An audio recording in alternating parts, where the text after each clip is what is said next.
the Ministry of Education. I extend my heartiest greetings to our respected Vice Chancellor, Professor Sudesh Chikara ji, and our very respectable Chief Guest of the Day, Professor D.D. Sharma ji, our distinguished guests and speakers, Professor Panch Ramalingam ji, Professor Anisur Rahman ji, and Professor Adya Saxena ji, Dr. Mahesh Sharma, and all other participants of this program. Wish you a very happy Teachers' Day. And on the occasion of this Shikshak Parv, as we are organizing this celebration on a very relevant theme, I think, to which we all have become a part of it, and which is influencing not only the education of our country, but the entire country is going to be affected with the implementation of this policy, that is the National Education Policy 2020, and the role of the teachers in that. Today, we have, ma'am, many participants, those who have already joined us in the various programs like orientation, refresher courses, short-term courses, or one-day webinars and all. They are with us, and I think wherever any teacher is, it is said that शिक्षक कभी सामान्य नहीं होता, जैसे चाणक्य ने कहा था, निर्माण और प्रलय उसकी गोद में पलते हैं. So that important role lies with the teacher, and while implementation of this NEP, it is very much important that in this policy, where the teachers' status, where the self-esteem of the teachers have been tried to be appraised, I think every teacher is trying to contribute the maximum they are, and we would like to thank all the teachers, all our administrators, those who are already teachers and now administrators at the various levels. We wish them and each and everyone here the power and the empowerment to each and every one of you. With us, we have now our another distinguished speaker, Professor Adya Saxena ji and Professor Anisur Rahman ji. They have also joined. आप लोगों का बहुत स्वागत है भगत फूल सिंह महिला विश्वविद्यालय और मानव संसाधन विकास केंद्र की ओर से. So, with the permission of the chair, shall we start and proceed? Yes, sure. Thank you. Go ahead. Ji. I know there are a lot of engagements by all the speakers today. Maybe we all are, because it was a direction from the UGC and by the Ministry of Education. So everybody is celebrating this Shikshak Parv throughout the country. And I think Anisur ji is also having some engagement, and Ramalingam ji and DD sir is already going somewhere, and our Honorable Vice Chancellor has also scheduled a lot of meetings and a lot of activities, because we have entered into the cycle of MAC, and she is very much occupied with that. So we will just be drawing a small time from each and every one of you, and let me take this privilege of introducing you with our Honorable Vice Chancellor for her blessings, that Dr. Sudesh Chikara ji is presently the Vice Chancellor of Bhagat Phool Singh Mahila Vishwavidyalaya, having more than 3 decades of the teaching experience and the research experience. She has visited and many international countries for the fellowship and for the academic exchange program.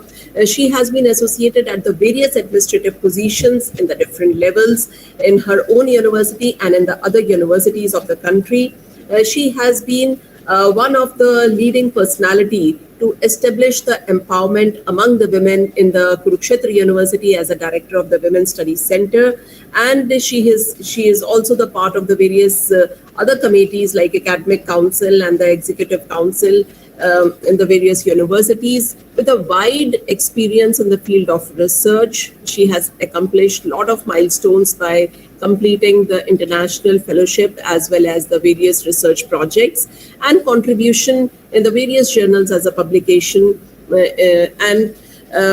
And she has been one of the finest vice chancellors that we have received in our university. It's an honor for us to have her, because she has done so many remarkable things in a very short span of the time that are making our university grow and expand. Every day, I think the university is progressing, which we were expecting that any good administrator is going to do. So, ma'am, we are really thankful to you, and we are honored to have you on this platform. and we are looking for your blessings on this day. Thank you. Thank you, Dr. Shefali. And first of all, would like to extend a very warm welcome to Professor D.D. Sharma, Vice Sardar Patel University, Himachal Pradesh, whom I happened to meet last week only. Professor Ramalingam, Director HRDC, Pondicherry University. Professor Adya Saxena, Maharaja Shivaji Rao University, Baroda. Professor Rahman, Director, Jamia Millia University, New Delhi, and all the participants. As you all know, this is a celebration, Shikshak Parv, from, say, 5th September to 9th September, which has been, in order to celebrate the contribution made by teachers in national building, UGC has directed us to celebrate it as an Shikshak Parv. And I think today's program basically focuses on this NEP, New Education Policy, and the changing role of teachers. And I've seen our HRDC center, with the help of Professor Shefali Nagpal and her team, has been doing a wonderful work. They've been organizing a lot of workshops on creating awareness about NEP, what it looks like, what kind of steps are to be taken by the universities for preparing it. A lot of talk is there, but at the same time, in having created so much of awareness, still there are doubts in the minds of the people as to how it has to be implemented. So I think it's high time we should understand it and start working on the implementation part of the NEP.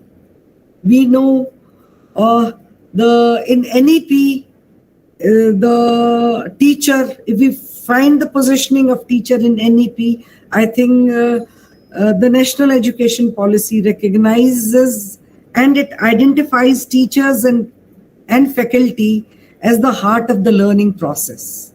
Student-centric bhi hai, but at the teacher, they're given more autonomy. The policy will empower teachers of India to, design its curriculum. Pedagogy mein bhi bahut autonomy hai. And a lot of autonomy, it is, I believe, is teacher-centric. The teacher is going to play a pivotal role in taking the agenda ahead through teachers only. Now, this NEP recommends reconstructing of the entire education domain of India. It talks about fundamental literacy and numeracy and skill education to transform India to face 21st century challenges. And success of any education policy rests upon the belief and efforts of its teaching fraternity. Because, the doubt in the mind of the teachers can play havoc with the new education policy also. So I think we as teachers need to understand it well, that our change, our role in the new education policy has to be more proactive, and we have to do a lot of unlearning. Because, for last 30 years, 25 years, we have been trained in a particular way. All the things that we have learned, a part of it has to be unlearned. And then only we can take up this agenda of implementation of NEP ahead. And educators must understand the concept of integration, multidisciplinarity approach, credit transfer. A lot of new things are being talked about that.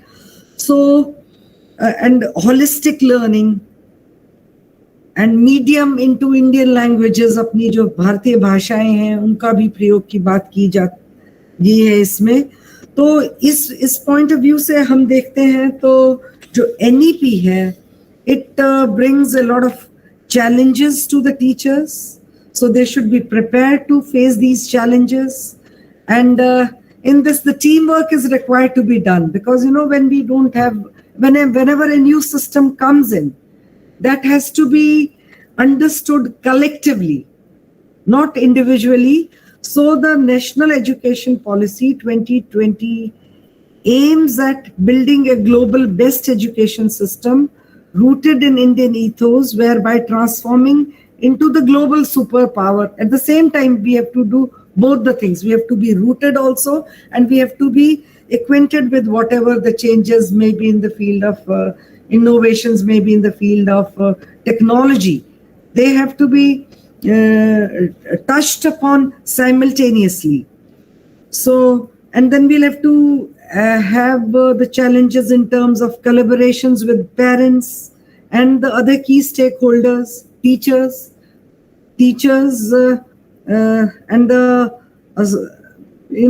school management committee, even the parents. We'll have to reach out to the parents if we talk it at the school level, because they also need to understand, because the pedagogical changes would be there entirely. Sometimes, in small places we find teacher ko lagta hai experiential learning ke liye leke ja raha hai, to it is a wastage of time and something like that. So even the parents need to understand the new education policy, and the teachers will be given more autonomy in choosing the finer aspects of pedagogy, so that they can teach in a manner they find is the most appropriate. And these cannot be standardized.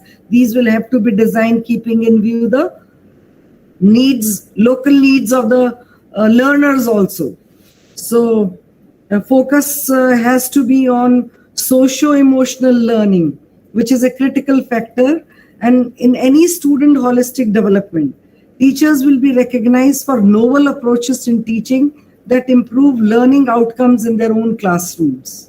Then teachers will be given constant opportunity for self-improvement and to learn the latest innovations and advances in their professions.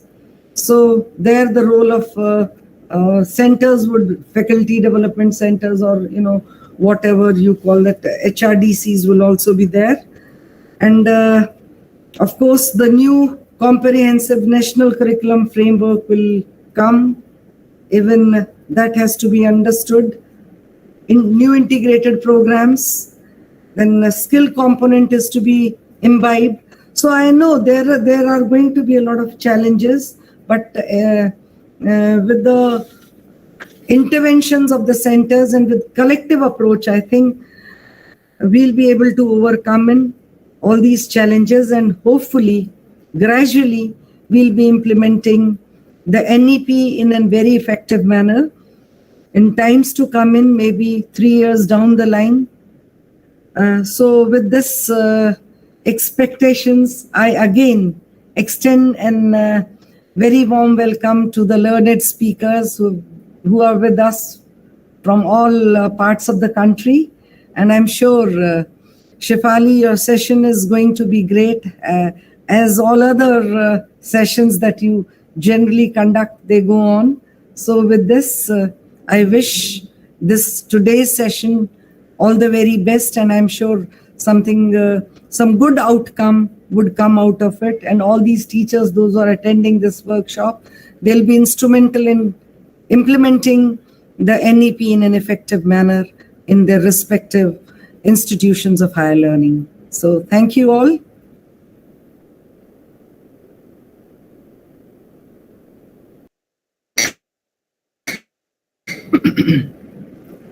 What happened? I can't hear.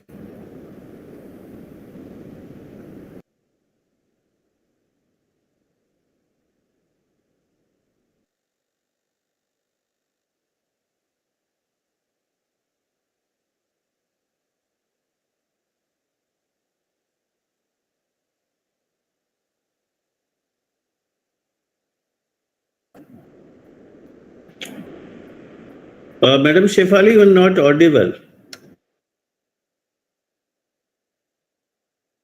Ma'am, unmute yourself. Ma'am, unmute yourself. अभी madam से बात हुई है। Madam का शायद किसी link का कोई इशू है, शायद मैडम दोबारा ज्वाइन कर रहे हैं अभी। बहुत बहुत आभार कुलपति महोदय का कि जिन्होंने इस कार्यक्रम के आगाज में अपने उद्घाटन भाषण में जिस प्रकार की रूपरेखा और परिचय रखा है वह इस कार्यक्रम के आगाज एवं उद्देश्य को दर्शाता है। जो उनकी अपेक्षाएं हम आशा करेंगे इस कार्यक्रम के हमारे जो वक्ता हैं उनके द्वारा और जो श्रोता हैं उनकी अपेक्षाएं पूर्ण हो और जो राष्ट्र हमसे अपेक्षा कर रहा है उन अपेक्षाओं पर खरा उतरने का ये मानव संसाधन विकास केंद्र प्रयास करेगा। बहुत बहुत धन्यवाद ma'am.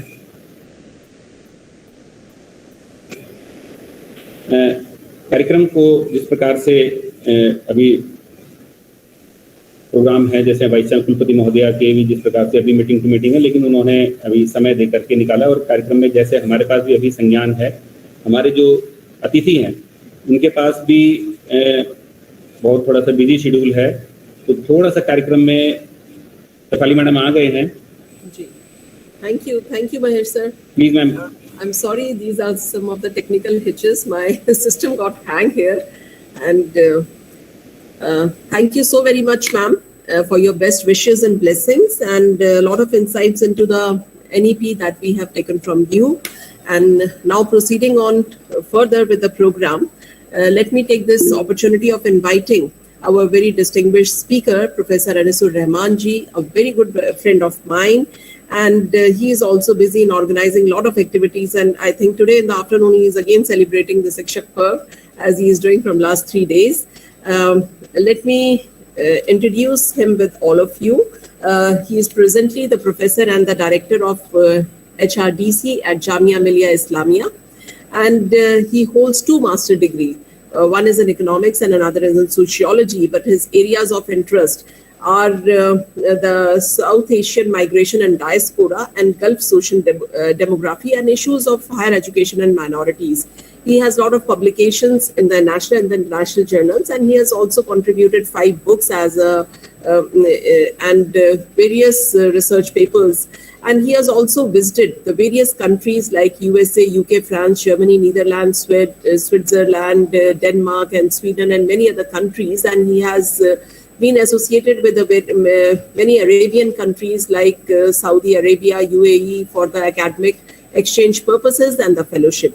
He has also taken one LEAP program. He was a LEAP coordinator in the year 2019 and is in the University of Virginia at Paris. And he has also been he is also the director of the National Resource Center in the Women's Studies Center, which is running under the ARPIT program at the SWAM platform of Government of India, and has delivered many lectures in the FDP's conferences, national and international conference, and a member of the various academic bodies and editorial boards. I have always found him very busy and very dedicated towards the cause of the education in our country, the growth, the development that he is passionate about and concerned about. And we many times talk about the concerns that are coming. And sir, it's a pleasure for all of us to have you here. And over to you, sir. Thank you, Dr. Safali, for so generous introduction. Thank you so much. So I am very delighted to be the part of this great event being organized by UGC-HRDC, Mahila Vishwavidyalaya, Bhagat Phool Singh University. So I am really indebted to be the part of this great event. So and I am sharing the dice with many luminaries who are going to speak. So I will not take much of the time because I know that everybody is so busy, and we all are organizing this Shikshak Parv in our own university. All the HRDC and the universities are busy to spread the good message of this National Education Policy 2020. So let me take this privilege to speak before all of you. So first of all, I must say that the credit goes to the Vice Chancellor of this great institution, Bhagat Phool Singh Mahila Vishwavidyalaya, Professor Sudeshji, who spoke, and Professor D.D. Sharma, who is the Vice Chancellor of Sardar Patel University. Sometime before, he was the director of the Himachal Pradesh UGC-HRDC, and Rama Lingam and Dean Saxena, and all the dear delegates who have joined this program.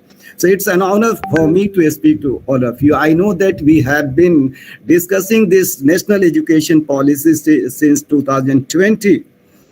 So almost 2 years, and we know pretty well this national education policy is very, very progressive in its own way.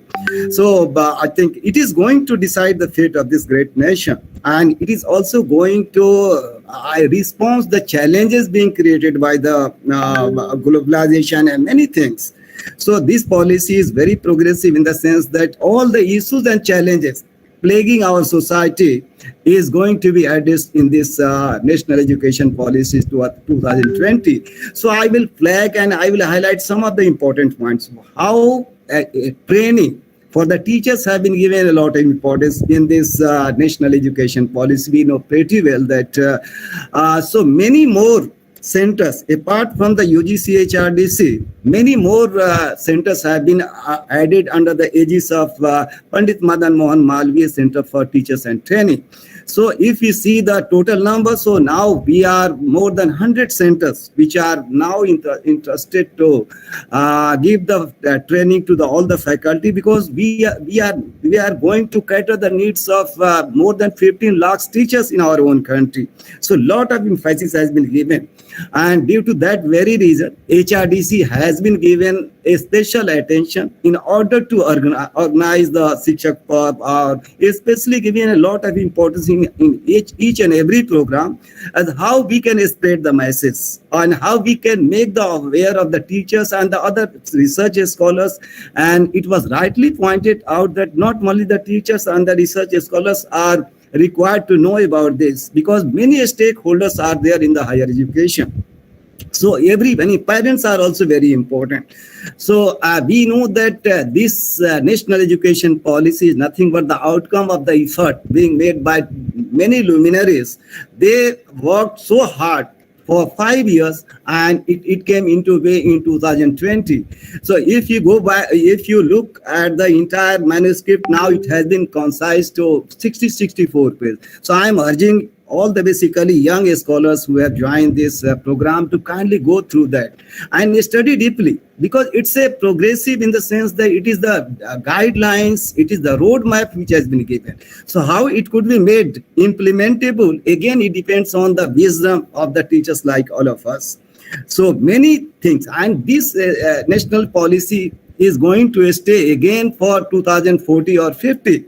So it is basically going to decide the fate of this nation. So if the teachers, like all of us, are not going to play our role, I think the very purpose of the policy is not going to be implemented. It is not going to be realized. So due to taking that view into the mind, Government of India through the University Grants Commission has given a lot of emphasis so that we could spread the message. We could create the atmosphere where we can understand the value and the importance and the significance and the relevance of this national education policy. And we are moving in this direction. It was rightly pointed by our Vice Chancellor, Sudeshji. She pointed out that 2 or 3 years down the line, we will be able to understand, and we will be able to implement this national policy in two sense of the term, in letter and spirit, and that has become the need of the day. So as we know pretty well that the role of the teachers are very important. That is why it has given that the changing role of the teacher. So in this very complex society, the role of the teachers have also become very, very important. Not only the teaching, not only the research, but as an administrator, as an academic administrator, we must come forward. So just I will highlight some of the very important points. In this national education policy, it has been given that we need to make our institution, all the institutions, multidisciplinary, interdisciplinary.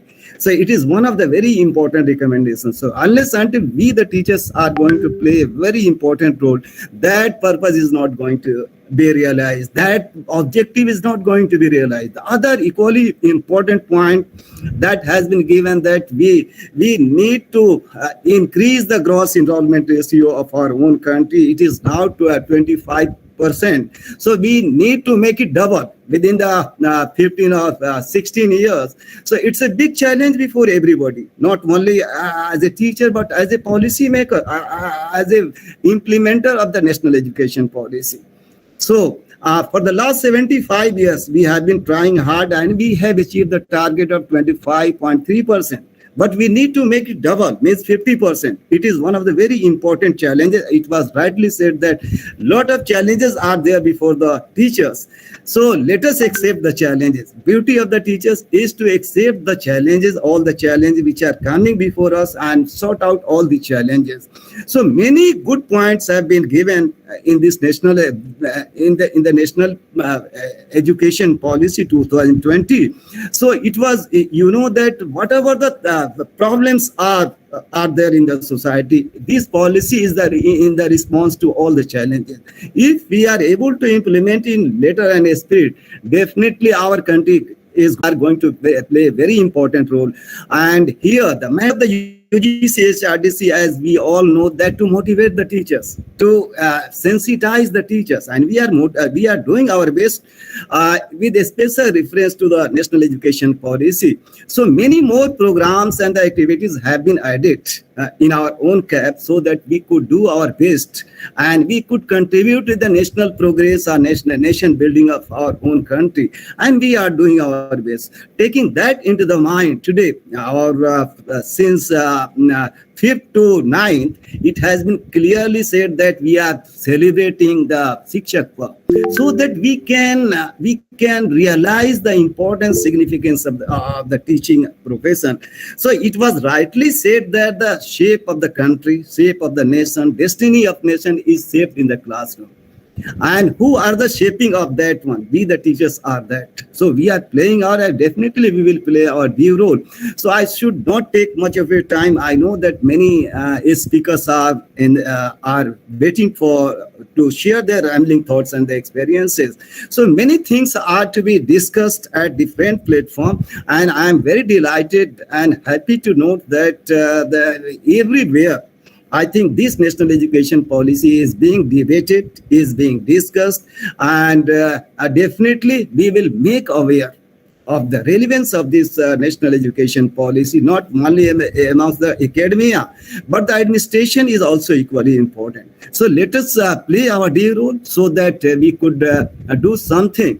Because as we all know that higher education is directly related to the national development of any nation.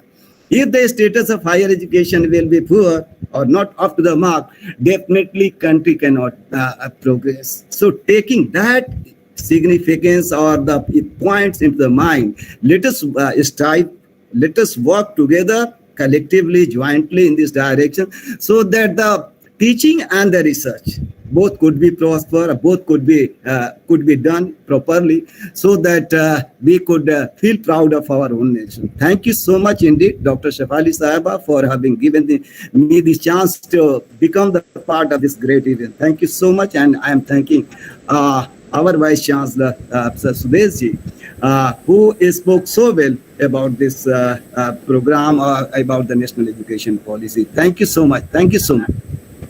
Thank you. Thank you so very much, sir.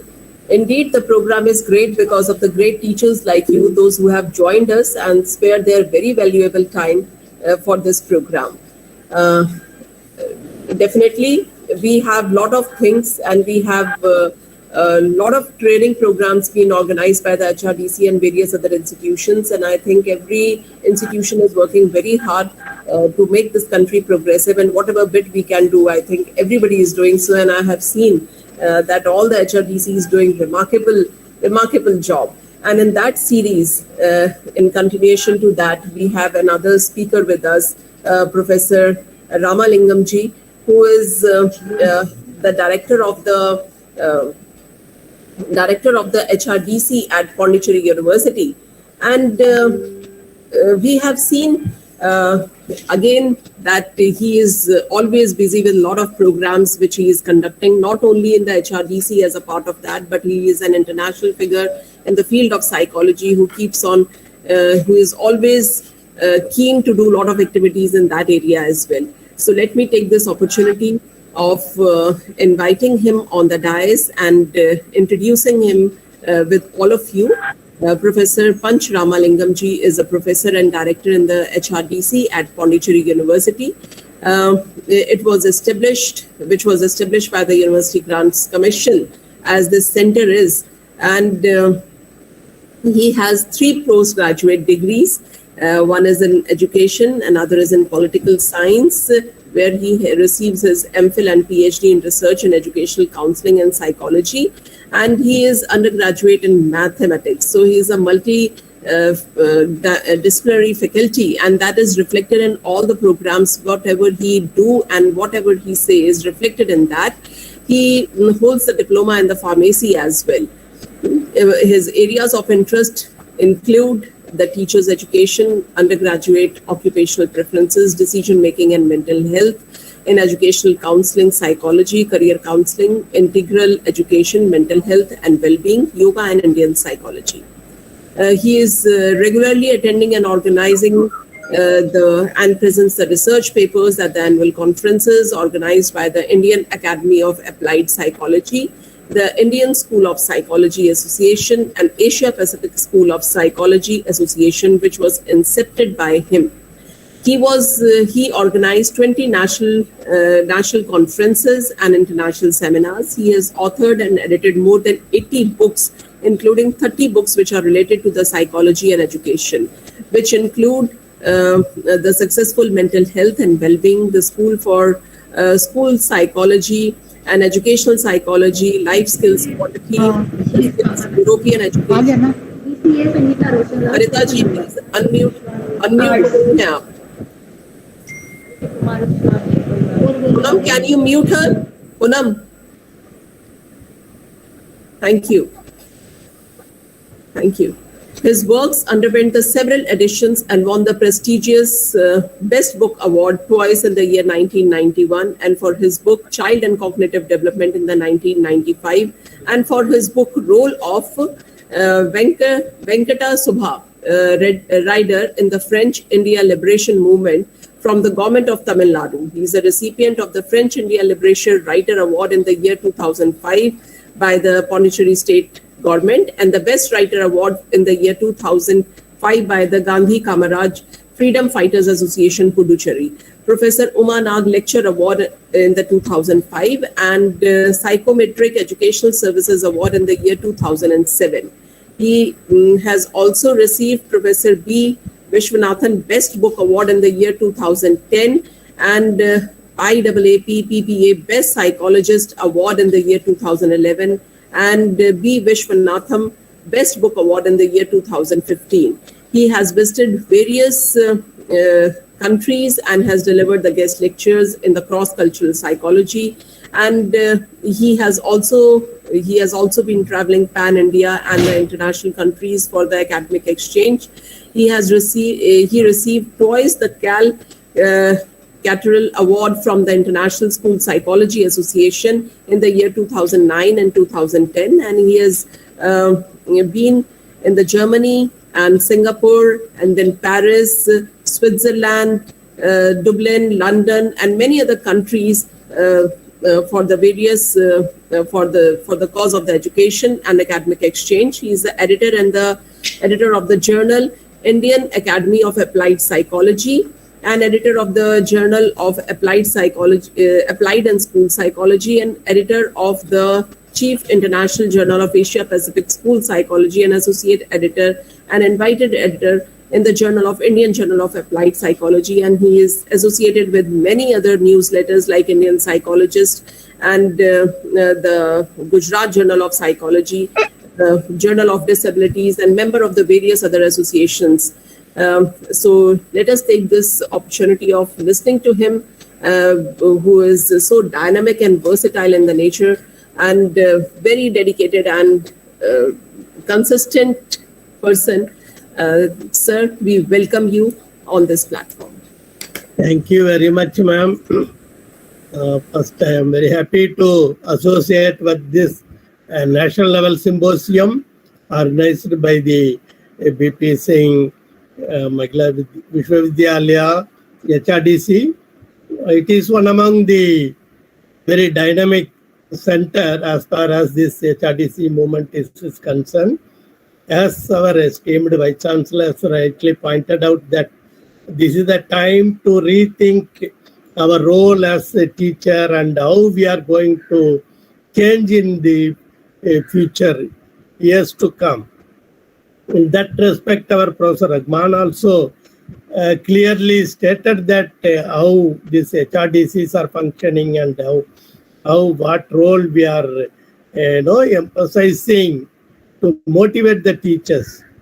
As rightly said, by Professor Shafali Naqbal, that these HRDCs are functioning not only to conduct the programs as mandated by the University Grants Commissions, but also to emphasize the teachers based on the requirement of the present scenario, how they can take the change over the role in which what they are playing it. Earlier on, we used to say the teachers are very conventional. Now they are having multifaceted roles to play. Definitely, now this NEP 2020 gives an opportunity to the teachers to have the flexible way of choosing their subjects concerned and how they can internationally collaborate, bringing new ideas to satisfy the local needs. Especially our teachers are empowered not only through HRDCs but also various means in this country. In that respect, we have to request all our teachers to work hard. This is not that only 16 hours a week to teach and go away. Teachers in the sense, we have to schedule with an alert agenda how we teachers can empower ourselves. Not that attending a program and getting to know things, but we ought to have the self-motivation. This entire policy document helps us to motivate ourselves. Wherever the opportunities are available, that we have to grab and utilize for the nation development by way of teaching and learning. Very recent study says that in India, this plagiarism rate is very high when compared to the other nations. That means our research is going back, not progressing much. That we have to keen in, while guiding the students and helping the researchers to publish quality papers. Now everything is available in online. Entire research is available in online. But how we are committed, how we are genuine, how we are following the ethics, this matters a lot. This policy emphasizes the teachers can empower themselves by way of attending career development programs at least for 50 hours in a year, apart from attending their regular activities, conducting training and teaching. In that respect, we have to motivate the teachers and in turn, they themselves to have the self-motivation of doing things in an efficient way. That's why we used to say this policy document helps you to create your own island. Whatever the subject of teaching you may have, you have to create an island of excellence. Then only the students, the policymakers, the administration may feel that this particular teacher is a competent on this particular aspect. He is excelling out. He is a role model to the institution as well as in the nation. When you are claiming that identity in your field of study, definitely you can cross over in the borders of the country. You may have the international recognition. That is the spirit of this NEP 2020. You have to take care, you have to modulate, you have to visualize, you have to strengthen yourself. No, this bookish kind of teaching has gone away. Now entire thing is web-based. You have to empower yourself and meet the challenges available in the international level. Not only at the local and the national, we teachers, if you want to excel out, as our Professor Raghuwan was mentioning, out of this 15 lakhs teachers, including school education and the higher education, we have to see to that how far we are excelling out, how we are unique, how we are showing our identity.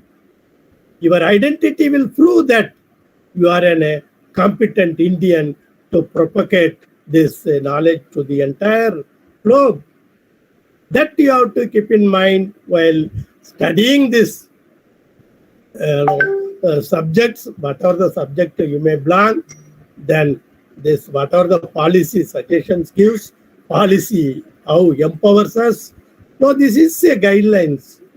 Not that we have to strictly going in for that. If you are creative, you are innovative, you have the freedom to do whatever the way you want to progress. So this is what is happening elsewhere in the world. Teachers are the thinkers. Teacher alone can think and give best to the world. In that respect, you have to keep in mind that this policy is a torchbearer as far as our teachers are concerned. We have to take as many as initiatives possible. I could see in the chat box, one of our teachers mentioned that how much you will pay for me for the girls' education, how you can support me, the funding. Friends, funding is enormous, not only in India, but also in abroad. What for you are having it, how it is different from others, how it will help to the society, how it is helping to the nation, how it is helping to the international community. That you have to prove. By way of simple article, by way of an article or a research paper, you have to prove that this is identical with the other nations. This is unique. Nobody can reach out. I have that vision. I am following this mission. That you have to keep in mind while expecting the funding. Now in our country, we are having the financial crisis, especially for the research and development activities. That we have to keep in mind. We have to do our best. This funding will come on its own. That you have to keep in mind while preparing your projects, publishing your research papers, publishing your books, publishing your papers. Now, apart from this classroom teaching, you have to have as many as possible extension activities to prove that you are in this world, in this community, to excel out others. With this, I thank one and all present over here and giving me this opportunity to share my views in this August forum. As Professor Shafali Nagbal is continuously organizing n number of programs to motivate the teachers in the country. In that respect, this program is also a unique as well as a successful program. Thank you very much, ma'am, for giving me the opportunity at this juncture. Thank you very much. Thank you. Thank you so very much, sir. You have pointed out many things about the NEP, about the way that the teachers have to lead, and very important thing I think you discuss about the teachers has to have a vision, which is I think is missing out in most of us, is that we hardly think about a lot of things, and we need to think a lot. And wherever we are talking about the funding and the researchers, lot of opportunities and funds are available. The only thing is we need to have a direction particularly towards that which is in benefit of the all. So we are indeed very thankful, sir, for your very nice words and very thought-provoking ideas. Now, may I have this opportunity of inviting our another distinguished guest who come from the Gujarat, Baroda, Maharaja Shivaji Rao University, Professor Radhya Saxena ji. She is a historian, a known historian, and a very well established historian in our country, who has been working on the various parameters, and she has been with a long experience of more than 25 years in the field of teaching and research. She has made a lot of remarkable contribution in the field of history, in making the chapters, in devoting and through the research, consistent research that I would say. Recently, she was busy with one of the ISRO project in which she was finding out a lot of Vedakera things in the literature of our country, and a lot of new insights that she has brought up. I think soon it will be published and we all will come to know about that research as well.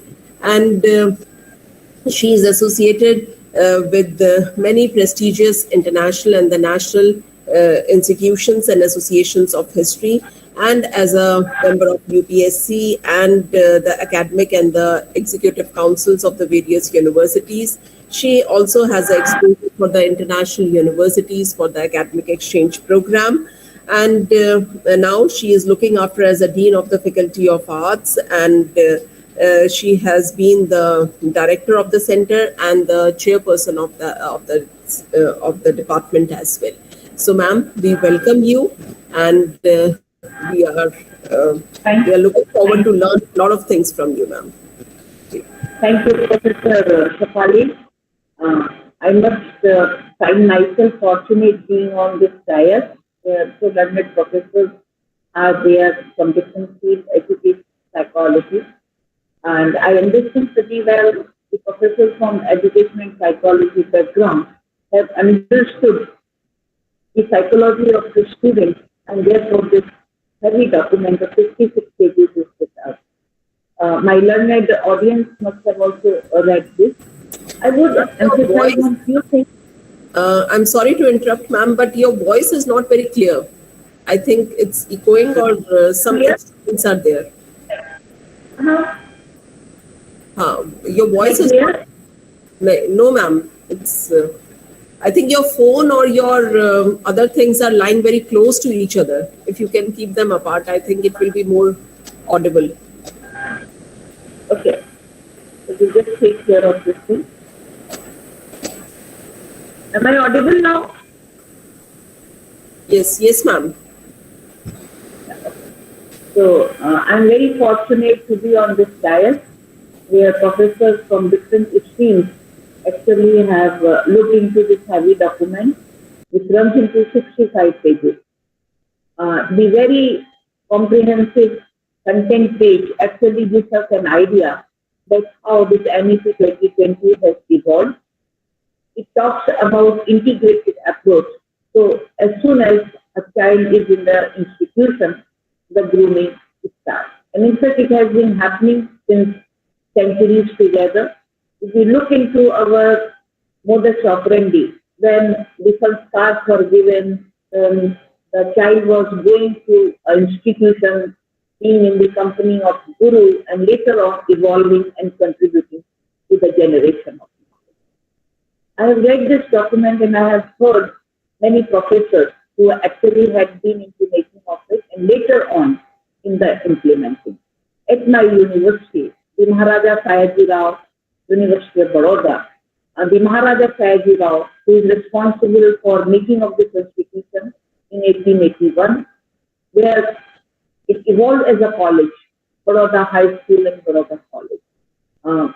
So this institution, when it evolved and the vision document of the Maharaja, I think that if I'm reading NEP 2020 document, the vision which was actually placed on different platforms by our own people, our Maharajas, our own leaders, this very thing was notified then.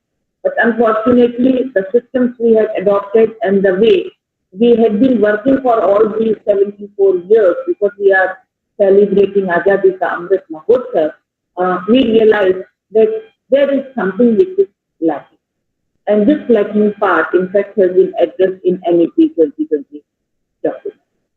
As Shefali has said that I am a historian, so naturally I try to understand how the processes have taken shape. So if I speak for the early national education policy, the previous one and the recent one, every time our educationists have actually taken up the challenges which have been posed by the outer world. And in fact, the whole attempt is to make an Indian ready to meet out the local needs and also to cater to the needs of the world in a peaceful and cultural way. So the peace and culture, these are two important aspects. How this peace attitude can be developed and how the cultural legacy can be served. And here, the role of a teacher, any discipline, becomes important. I was listening to Professor Ramalingam, Professor Rahman, Professor Sudhi, and other colleagues also describing of the emphasis of NEP 2020. All of them were saying that integrated approach is important. This integrated approach can be constructed by the self in group as in collective effort. And this collective effort is coming from society, from the government and other partners where the making of the nation takes place. So three things are very, very important. And if I talk about the curriculum here, which becomes very important because it is the curriculum which actually nurtures the seed in us to evolve as a responsible citizen, as a responsible family member, as a responsible intellectual where we are generating new knowledge and also the sustaining knowledge. Because the policy document somewhere talks about 2035, it talks about 2045, and in fact, it also talks about for the longer period. So that we are able to survive when challenges related to climate change is coming. Then there is an issue of food security. Then there are issues of survival and also the challenges that are being posed to us to be more innovative, actually creating more technologies so that the integrated or human mass in the human being survives. And in fact, India is a leader in that. So NEP 2020 is basically having that vision. As I said that I come from Maharaja Sahibirao University of Baroda. In 1881 itself, I'm talking about the 19th century, Maharaja could think about the child. So the concept of Anganwadi, which is here, we are having the school, the primary school, basically a school for a toddler, we were having here. And now if we look into our university structure, we are having all levels. And these are at one place where no college exists. What was happening that we are having several colleges in remote areas which are affiliated to the university.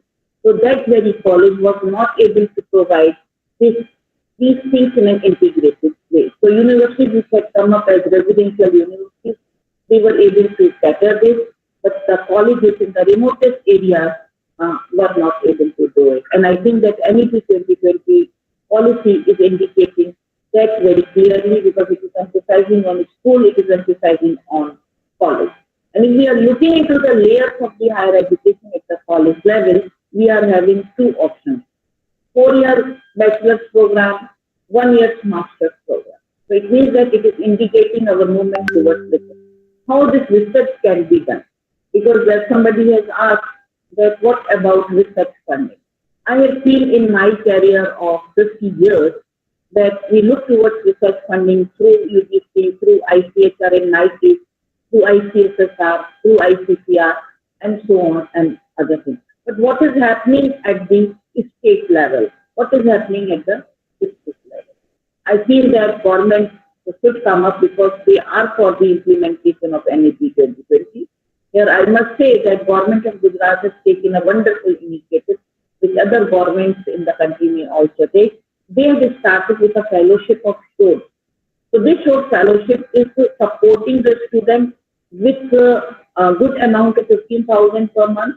They are providing them contingency, and in the contingency even facility to buy a laptop is there, which in fact the national bodies are not providing unless and until it is a major or minor project, depending upon what your institution is giving. So support to a researcher is there. So this support, which is for now for the PhD student, if it in fact is given by the state government, which is not there now in Gujarat, but maybe if my suggestion is well taken, it should be provided to the students when NEP 2020 is implemented. We have to look into the reality that when a graduate student who is coming from a remote village, whose parents are not having good earnings, they are the children of farmers, labor, because they generally come to the education system and in order to put themselves in a comfortable zone by working hard, appearing in the competitive examination, what support is coming to them. That is very, very important. So 4 years program must be having more scholarships. If we are having more scholarship in our graduation program, naturally students are in a position to pursue the higher studies, the master's program of 1 year or 3+2, and then going for the PhD degree.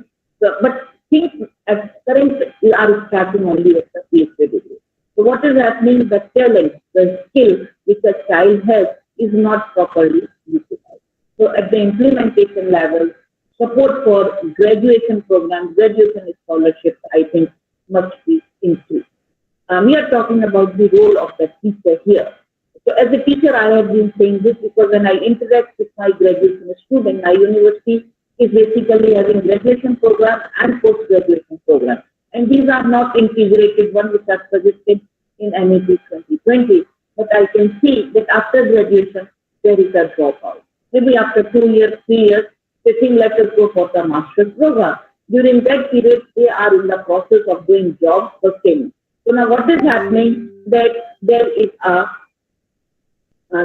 gap, and in fact what is happening that somewhere the energy of that that student is not properly utilized. So my reason for asking for more scholarships at the graduation level is that also we need to have more scholarships at master's program, because what happens once the master degree is obtained, again students go for a job and the interest for the research is not there. Not all students qualify junior research fellowship, or more junior research fellowships have to be actually created not at the national level but at the state level, and also by the universities by them. So this could come up through donations. In my university, I have seen largely that gold medals are made. But whenever a donor is coming, I am requesting them that why don't we create a scholarship? This could be in form of a stipend. This could be in a form of say good amount for carrying out the project. Because if we look into the curriculum framework, the projects are very, very important components. Say for example, we have gone for accreditation recently in the last month of August. The NET members were asking how many projects you are having at your undergraduate level. We have a curriculum where you see that in semester 5 and semester 6, every student is going for a project. Master's student, semester 3, semester 4 is going for the project. So they were asking, if are you sending your students for fieldwork? And this applies to all the disciplines in my faculty, because my faculty is a faculty of 17 departments where we actually teach 27 disciplines to the students. So they were asking, are they able to do what support you are providing? Are they using the digital platform, or are they going to the library? So all sorts of questions actually or concerns had come from the peer team member. And I realized at that point of time that in order to have implementation of NEP 2020, the financial support from the university should come up. We have attempted one thing. We have created research consultancy cell in our university. Research advisory committee is also there. And it is here you see that university is offering say minor projects to the new recruited members. In fact, we are going for providing support to the temporary assistant professors also who joined recently. Only clause is that you have to remain attached with one or other permanent faculty member. So this kind of support we are attempting, and what had happened in our university or in my faculty in Patna, I've seen that new researches are being done, and these are done at a local level. Say, for example, if I speak for the city of Baroda, which is cosmopolitan in character, all disciplines of languages and social sciences, inclusive of philosophy, we can indulge into knowledge generation system. Now, the last point which I want to raise is that as a student of history, say for example, if you are working on ancient period, if you are working on medieval period or modern period, there are typified sources. Ancient, yes, okay, you go for archaeological sources and the Sanskrit sources or textual sources. For medieval, Persian had been the court language, so most of the time history has to be written with the Persian sources and traveler accounts from different destinations. Or for modern period, we are actually relying on the colonial archive. But lot of literature had been contributed during the ancient times, medieval centuries and modern centuries in local language. And the script is very important. And unfortunately, what we see is that we are losing the deciphering of this script. And what is happening? The data which is there in family collection, and here I am coming to the family which in fact has been engaged in variety of professions. They have their family documents, but they think that now it is of no use. They are only keeping property papers with them, particularly those property papers which are useful to them. And mostly what is happening, these are given to Pastiwala. Now, when we are implementing NAP 2020, my request to all the participants who are there, please look into your neighborhood surroundings. Is any family having that document? So this document may be pertaining to anything. So for example, I could archive around 175 years papers of a banking firm, what then was called as PD. In Rajasthan also we have it, even in Haryana, because my PhD thesis is on Haryana. So actually we can obtain those papers from them, we can archive it in the nearby university, nearby college, because the first professor and Vice Chancellor Madam was also talking about digitalization. So if this kind of material is with us, so it is going to be helpful to the student of history, but it can be used by a student of economics also, particularly at the bachelor's level, because a comparative study can be done. And also, when we are collecting this data, we are actually understanding our own knowledge system. And there are knowledge systems which are well documented in the Sanskrit text in our shastras, but there are documents which in fact are there in the memory of the people, in these kind of documents which I am referring to as family documents. And what can happen that the local can be known in a wider way. So, so the role of a teacher is going to change here, because teacher is actually taking the student from the classroom to the field. This field could be surveys, this field could be moving on the side, trying to understand heritage, trying to document through the oral methods also. So that is also very, very important. And in this way, two things are going to happen. The teaching learning will become much more interesting, because the student and the teacher both are together and engaging themselves in the learning process. It should not happen that it is the teacher who is teaching and the job is over. NAP 2020 document is basically talking about learning, acquiring skills, and in fact identifying the abilities in a particular human. So if we do this kind of things at the bachelor's level, and training is already given at the primary school, so naturally the target which has been kept 2035, I think that what has been visioned by NAP 2020 may be realized in a considerable way. So these are my humble submissions. I'm very specific, have taken examples from history, but I can speak for languages also. But this is based on the experiences of my colleagues in the Department of Sindhi, Department of Hindi, Department of Russian and French, German, because we do have variety of languages, regional languages, national language, Hindi, and of course we are having all those languages that are part of our constitution and these foreign languages. So if we look into the disciplines related to the language and the kind of literature that has been produced or the translation studies, that is very, very important. Say, for example, our Prime Minister had been saying that why, it's not about Hindi, why Telugu should not be speaking in the northeast areas.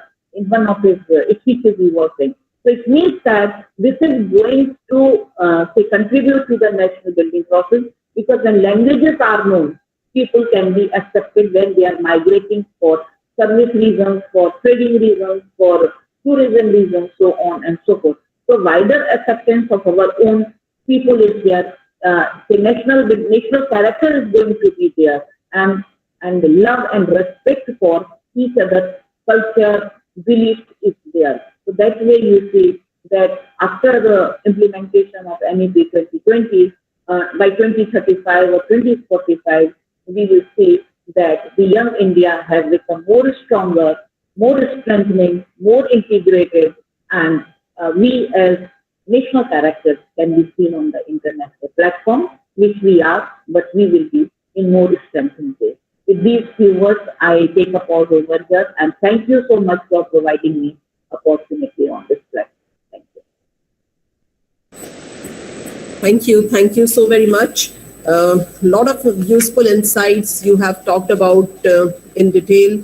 Lot of areas, not only in the terms of the history. I think the history is changing now through this NEP. A lot of work is already going on in the country, not only at the school education, but as well as in the higher education, that we have started recognizing that whatever culture is, whatever uniqueness is, that lies in the past, and we must acknowledge, admire, and respect it.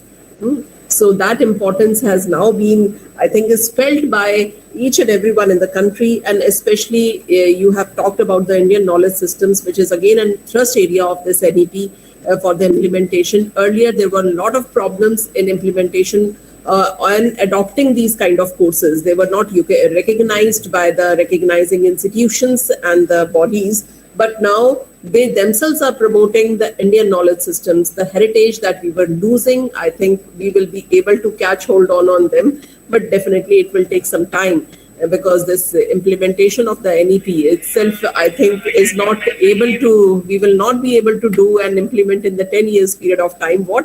This is my personal opinion. It might take even more time, because it's a huge country.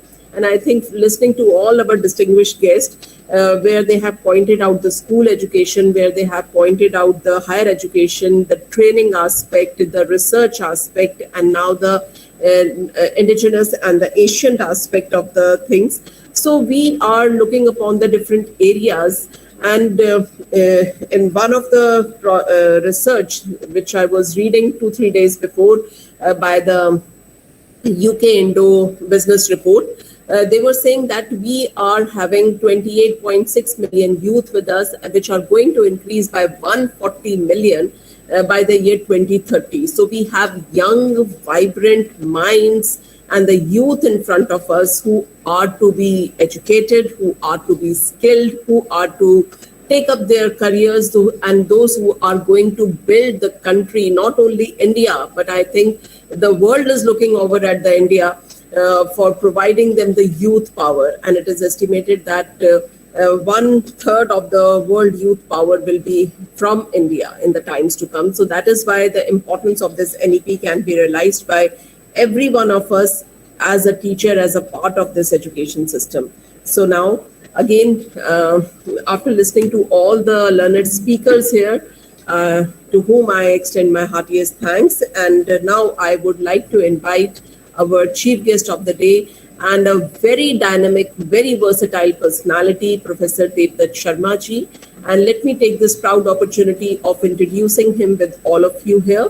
He is presently the Vice Chancellor at Sardar Patel University, Mandi, Himachal Pradesh. This is a very new university, and it was a very big responsibility that he has taken to develop, and I think he will prove to be an institution builder for this university.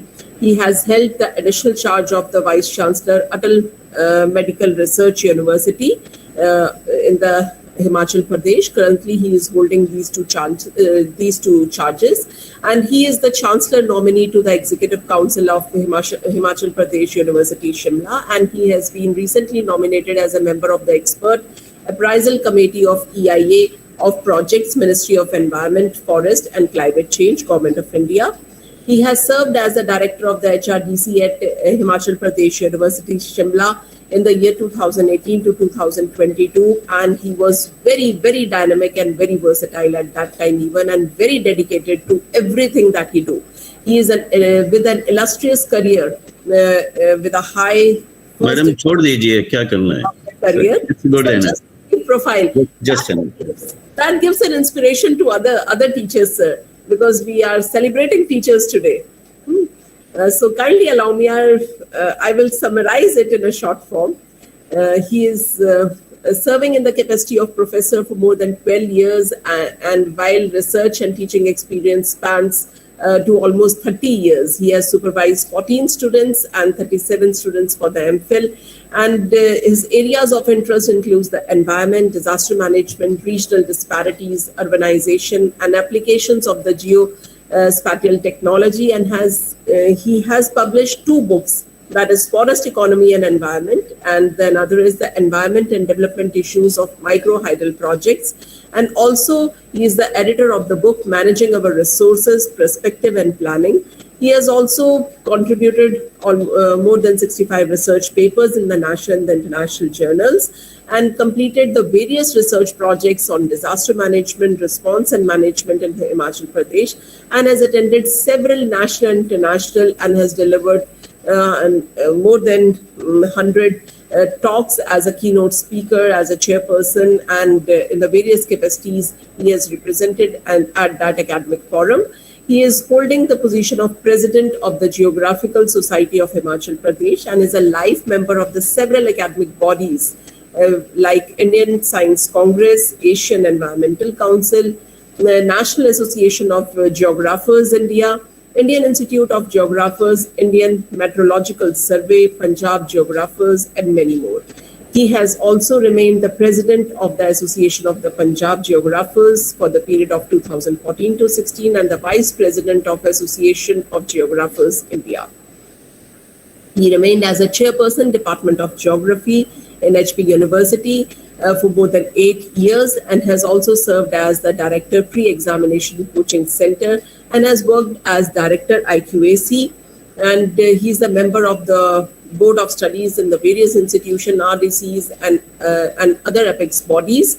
He's the visitor nominee to the University Court of Delhi University, Tezpur University, Assam, and the Central University of Jammu as well. He's a recipient of the Global Scholarship and has visited UK and other countries, and he has an opportunity to visit the Bath Spa University and the universities of Highlands and Islands, Perth, Scotland, and he has been working as a joint collaborative research project on disaster management reduction with the College of Liberal Arts and Delhi School of Economics. This is a short profile of our honorable chief guest today. Sir, we are looking forward for your words of wisdom.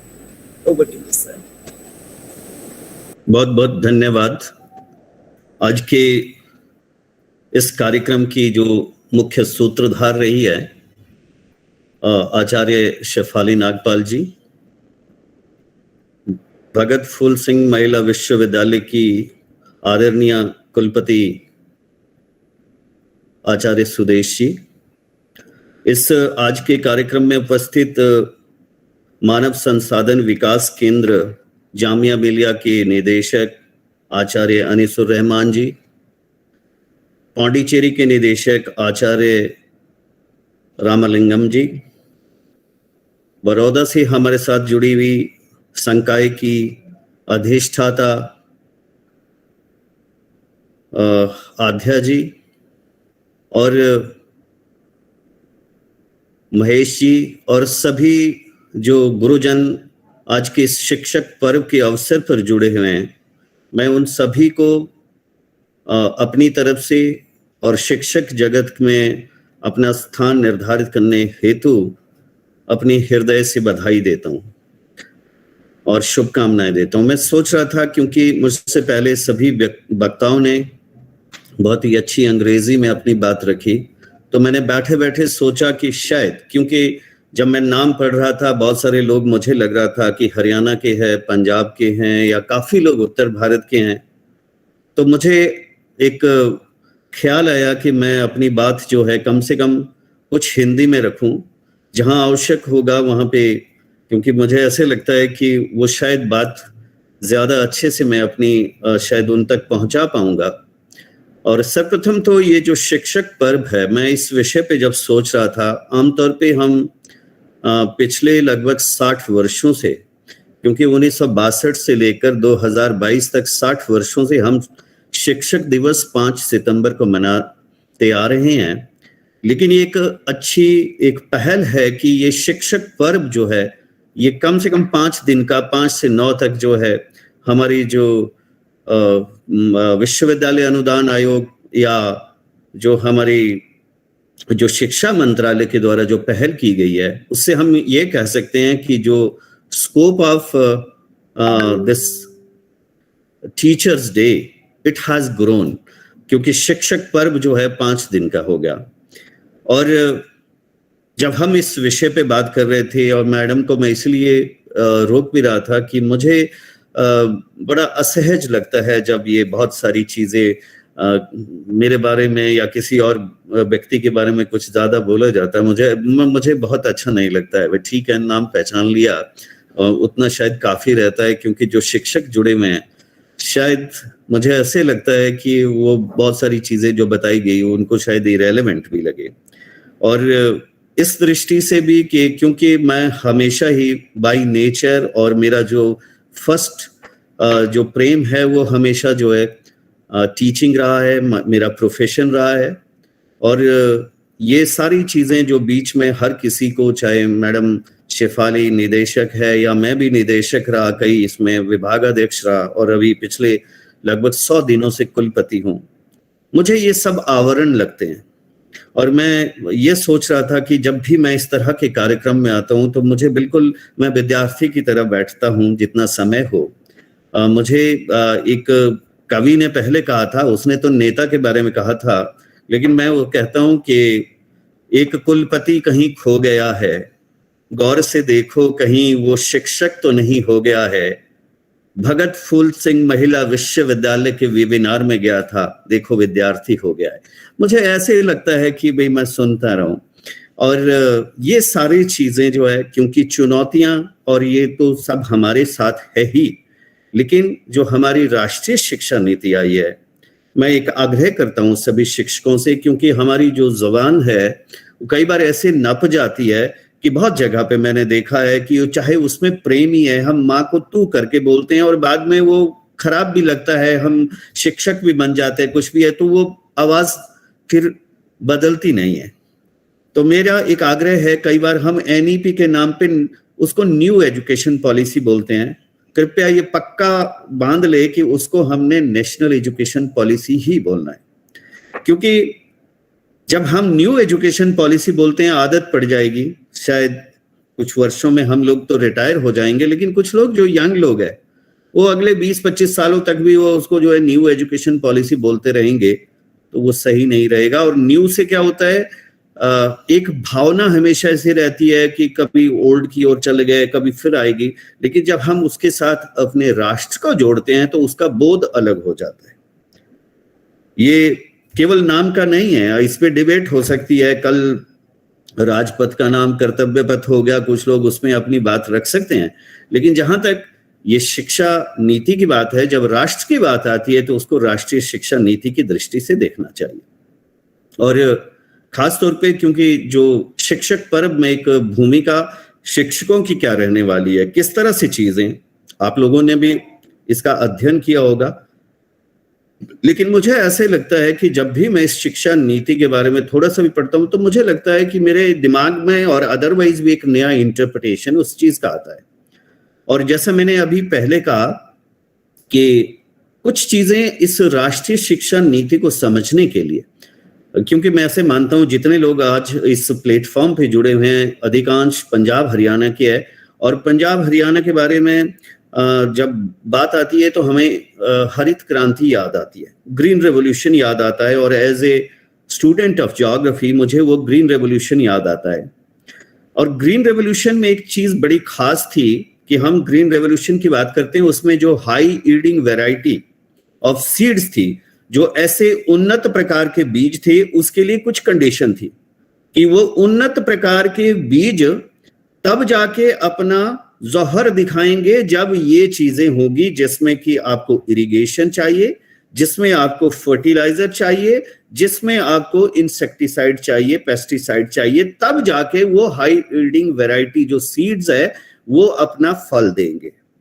मुझे लगता है उसी दृष्टि से इस राष्ट्रीय शिक्षा नीति को देखना चाहिए।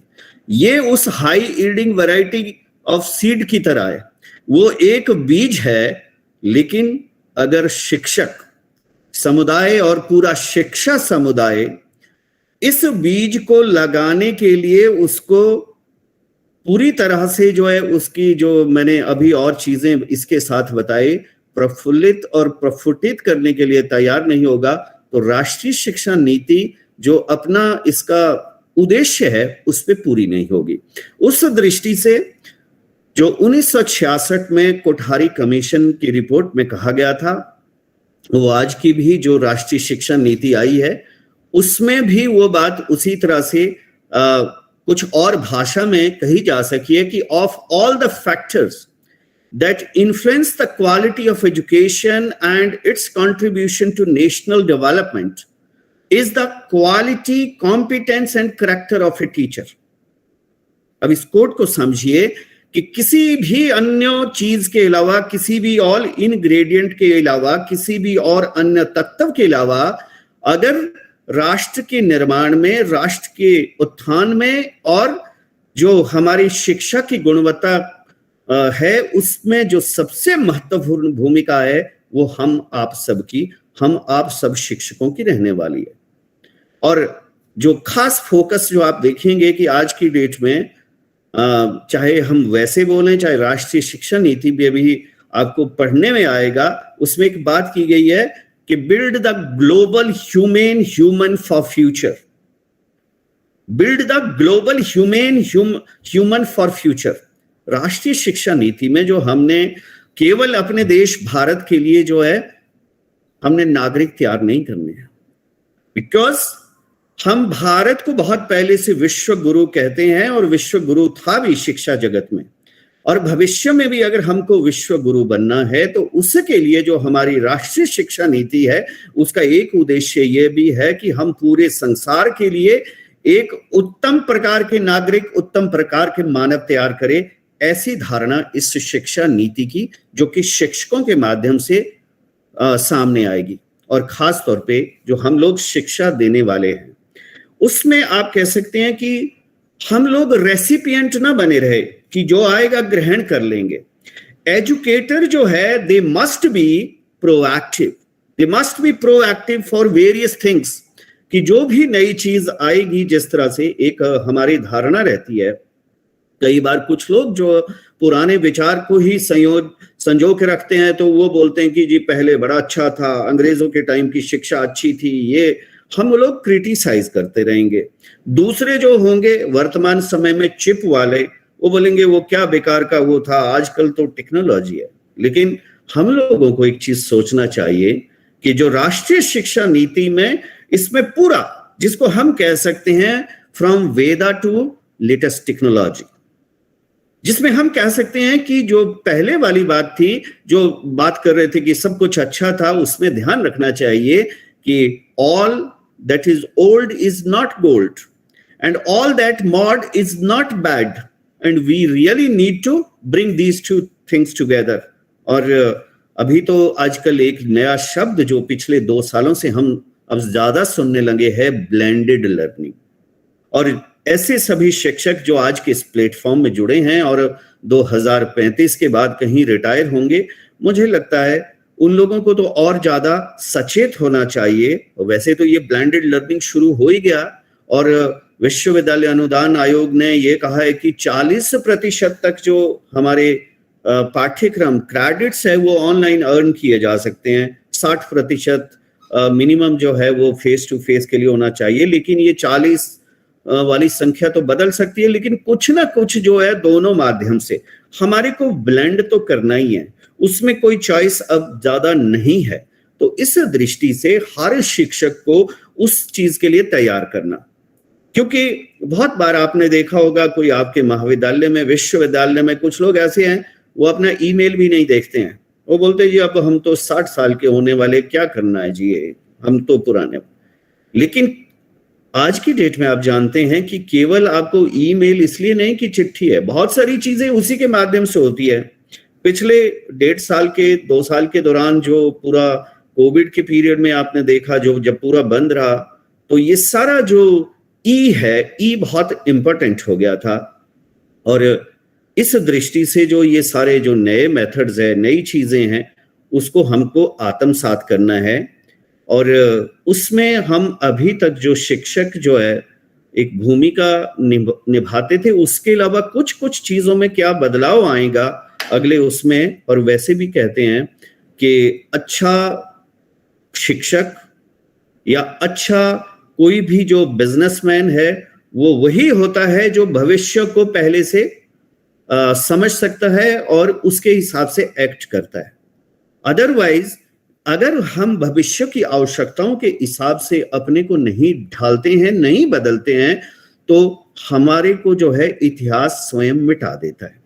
मैं आपको 2 एग्जाम्पल यहाँ पे बताना चाहता हूँ। आपने देखा होगा कि जब मोबाइल पहली बार यहाँ शुरू हुआ तो हम लोगों ने, शायद आप लोगों ने सभी ने नोकिया के वो छोटे फोन जो थे 3310, 3311 या 1110 और 3315 इस तरह के फोन थे।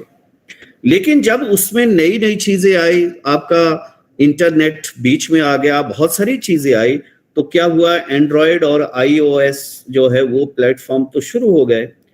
नोकिया कुछ शुरू में पहले सोचता रह गया कि शायद, क्योंकि पहले तो उसने पूरी मार्केट को कैप्चर कर रखा था, लेकिन क्योंकि वो जल्दी से एंड्रॉयड सिस्टम पे नहीं गया, स्मार्टफोन पे नहीं गया, तो उसका मार्केट शेयर आपने देखा होगा वो सैमसंग या दूसरे इस तरह के जितने भी थे उन्होंने कैप्चर कर लिया। बाद में जब जागा तो आपने देखा होगा कि नोकिया के फोन आज भी बहुत कम बिकते हैं बजाय सैमसंग या दूसरे उसके। वो ये है कि if you do not adopt the technology on time, वो उसका एक बड़ा लेटेस्ट एग्जांपल जो हम आपके सामने है। दूसरा एक एग्जांपल मैं आपको देना चाहूंगा कि जब पहले हम फोटोग्राफ करके उसको प्रिंट करवाते थे, एल्बम में लगाते थे, तो उस टाइम आपने देखा होगा जो कोडक है, कोडक जो है लगभग 60% मार्केट को कैप्चर करता था विश्व भर में, 60% जो कोडक पूरा फिल्म था। लेकिन जैसे डिजिटल का टाइम आया, हम लोगों ने photo hard drive, CD, pen drive या इसमें रखना शुरू की, कोडक ने अपने में बदलाव नहीं किया, तो कोडक पूरी तरह से वाइप ऑफ हो गया। तो उस दृष्टि से जो शिक्षक को है भविष्य की चुनौती के लिए, ये नहीं है कि हम उसी तरह से रहेंगे जैसे हम थे, कि वे सिलेबस बदलना है और बदलो, हम नहीं बदलेंगे। तो मुझे लगता है कि वो भविष्य की आवश्यकताओं के हिसाब से उस तरह का दृष्टिकोण सही नहीं होगा। और वैसे भी जो राष्ट्रीय शिक्षा नीति में एक नई चीज जो अभी कुछ सालों में पूरी तरह से लागू हो जाएगी, जिसको NPST कहा जाता है। जो NPST है, national professional standard for teachers, कि कुछ एक सबके लिए एक स्टैंडर्ड हो जाएंगे। अभी हम बोलते हैं कि अलग अलग जगह पे वहां पे शिक्षकों की गुणवत्ता ठीक नहीं है, ये नहीं है, वो नहीं है। तो इसमें जो सारे के सारे एस्पेक्ट्स होंगे टीचर्स के, उसके लिए NPST के माध्यम से जो है उस गुणवत्ता की दृष्टि से उसको देखा जाएगा। और एक चीज जो HRDC के माध्यम से उसकी चर्चा पहले से होने लगी है, लेकिन वो एक आवश्यक हो जाएगा, जिसको हम मेंटरशिप बोलते हैं। वो मेंटरशिप जो है, अभी तक क्या था कि क्योंकि टीचर्स कोई भी है, जैसे खास तौर पे हायर एजुकेशन में, तो पता चलता है PhD करते करते, कई बार बिना PhD के मास्टर्स किया और उसके बाद नेट पास किया, पोस्ट आई तो असिस्टेंट प्रोफेसर हो गए। और फिर क्या होता था कि हर कोई अपनी हिसाब से जैसा है वो उसको उस दृष्टि से काम करता था। हिट एंड ट्रायल करता था। तो मेंटरशिप इस मामले में बहुत महत्वपूर्ण हो जाएगी कि जब एक सीनियर टीचर अपने नए कलीग को उसको बहुत सारे टिप्स इस तरह के भी देगा, जिस तरह से अभी हम गाइड बोलते हैं ना पीएचडी के लिए, वो बहुत सारी चीजें उसको बताता है, डायरेक्ट नहीं पढ़ाता है, बताता है बहुत सारी चीजें। उसी तरह से मेंटरशिप जो है, सीनियर टीचर्स जो ऑलरेडी वहां पे है, they have to get ready themselves to mentor your juniors और to your colleagues. That will become important in that sense. और इसी तरह से एक चीज जो सभी जानते हैं कि 3 तरह के इंस्टीट्यूशंस होंगे, और जो 3 तरह के इंस्टीट्यूशंस होंगे उसमें रिसर्च यूनिवर्सिटी, और दूसरा जो रिसर्च एंड टीचिंग यूनिवर्सिटी, और ऑटोनोमस कॉलेजेस। अब जो ऑटोनोमस कॉलेजेस है, क्योंकि अभी जो एक एफिलिएशन का सिस्टम है, मेरे विश्वविद्यालय के साथ भी लगभग 150 महाविद्यालय 5 जिले के एफिलिएटेड है, लेकिन अगले 15 सालों के अंदर फेज्ड मैनर में वो धीरे धीरे करके सारे ऑटोनोमस बनते जाएंगे। उसमें जो पुराने कॉलेज है, जो व्यवस्थित कॉलेज है, जिनके पास इंफ्रास्ट्रक्चर है, वो शायद पहले इंडिपेंडेंट हो जाएंगे। जो नए कॉलेज है, they will take some more time. तो वो भी धीरे धीरे बाय 2035 सब कॉलेजेस को ऑटोनोमस कॉलेज होना है।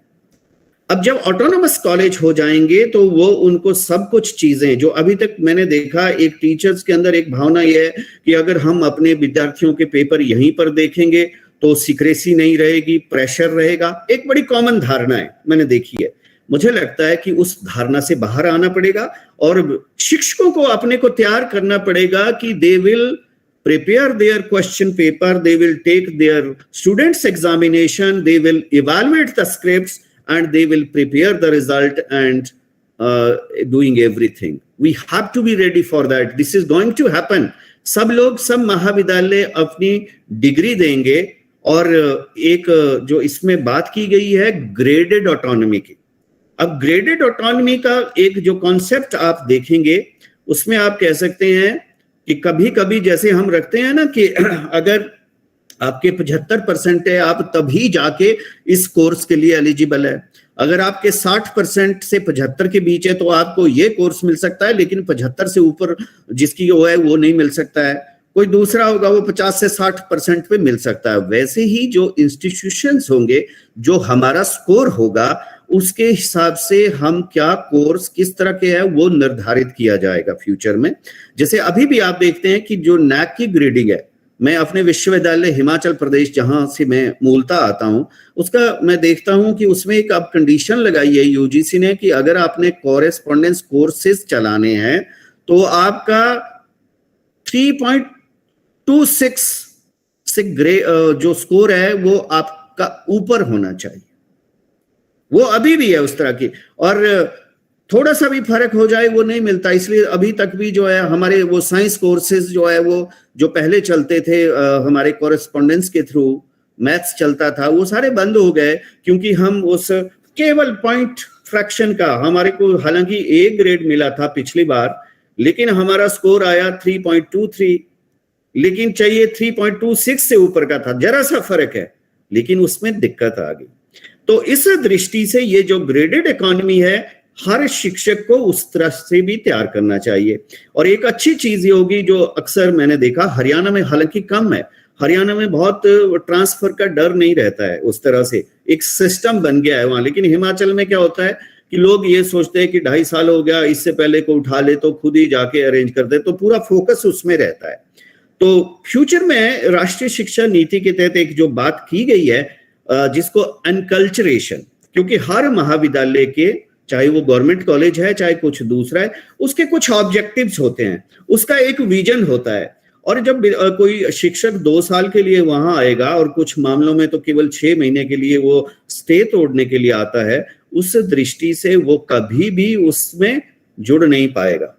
उसकी स्थिति जो कहते हैं भारतीय डाक टिकट स्थिति रहेगी, ना पूरी तरह से वो जुड़ पाता है ना निकल पाता है। उस दृष्टि से जो एनकल्चरेशन ये राष्ट्रीय शिक्षा नीति में, और मैं ये बात करता हूं कि आजकल मैंने अक्सर सुना है हर लोग जो है जब पैडागॉजी की बात करते हैं, दूसरी चीज की बात करते हैं, तो हम बीच में साइंस की बात करते हैं, टेक्नोलॉजी की बात करते हैं, तो आर्टिफिशियल इंटेलिजेंस जो है उसका बहुत एआई की बहुत बात होने लगी है। मित्रों, मैं एक चीज आपसे आग्रह करना चाहता हूं, एआई को ठीक है हमें समझना चाहिए, जहां जितना आवश्यक है उसको करना चाहिए, लेकिन मैं एक शिक्षक के नाते, कुलपति के नाते नहीं बोल रहा हूं, लेकिन शिक्षक के नाते एआई से ज्यादा महत्वपूर्ण आईए, इंस्टीट्यूशनल एफिनिटी, वो हमारी रहनी चाहिए। अगर मान लीजिए महेश जी की भगत फूल सिंह विश्वविद्यालय के साथ एफिनिटी नहीं होगी तो क्या होगा? तो केवल फिर मैं वो आजीविका कमाने वाला शिक्षक बन जाता हूं, मैं फिर वो सेवा करने वाला शिक्षक नहीं बनता हूं। तो इसलिए इंस्टीट्यूशनल एफिनिटी जहां भी आप है, कि सपोज मैं हिमाचल विश्वविद्यालय से सरदार पटेल विश्वविद्यालय मंडी में आ गया, अगर मैं अपना मन वहीं छोड़ के मैं वहीं का सोचता रहूं तो यहां मैं कैसे काम कर पाऊंगा? तो इसलिए institutional affinity that is very important, क्योंकि जो शिक्षक है एक पूरे इस केस में एक केंद्र का बिंदु है। और इस बार अगर आपने बजट की घोषणाएं सुनी होगी, इस बार जब मार्च से जो शुरू होता है, जो अब तो फरवरी में होने लगा है, जो बजट आया था उसमें एक खास घोषणा शिक्षक क्षेत्र के लिए की गई थी, setting up of virtual university. अब उसका अर्थ समझिए कि शिक्षा क्षेत्र में सबसे महत्वपूर्ण अगर बिल्डिंग और इस तरह का इंफ्रास्ट्रक्चर होता तो शायद ये वर्चुअल यूनिवर्सिटी की धारणा ही नहीं होती। लेकिन वर्चुअल यूनिवर्सिटी की धारणा इसलिए हुई क्योंकि शिक्षक वहां पे भी महत्वपूर्ण है, विद्यार्थी वहां पर भी महत्वपूर्ण है, लेकिन बिल्डिंग्स उतनी महत्वपूर्ण नहीं है कि हर एक जगह पे वो उस तरह से भी चल सकता है। तो इस दृष्टि से जो खास तौर पे फोकस है कि जो स्टैंड एलोन इंस्टीट्यूशंस है उसको डिस्करेज किया जाएगा। स्टैंड एलोन इंस्टीट्यूशंस का मतलब है बहुत जगह पे आपने देखा होगा, हरियाणा में भी खुले हैं, हिमाचल में भी खुले हैं, दूसरी जगह भी खुले हैं।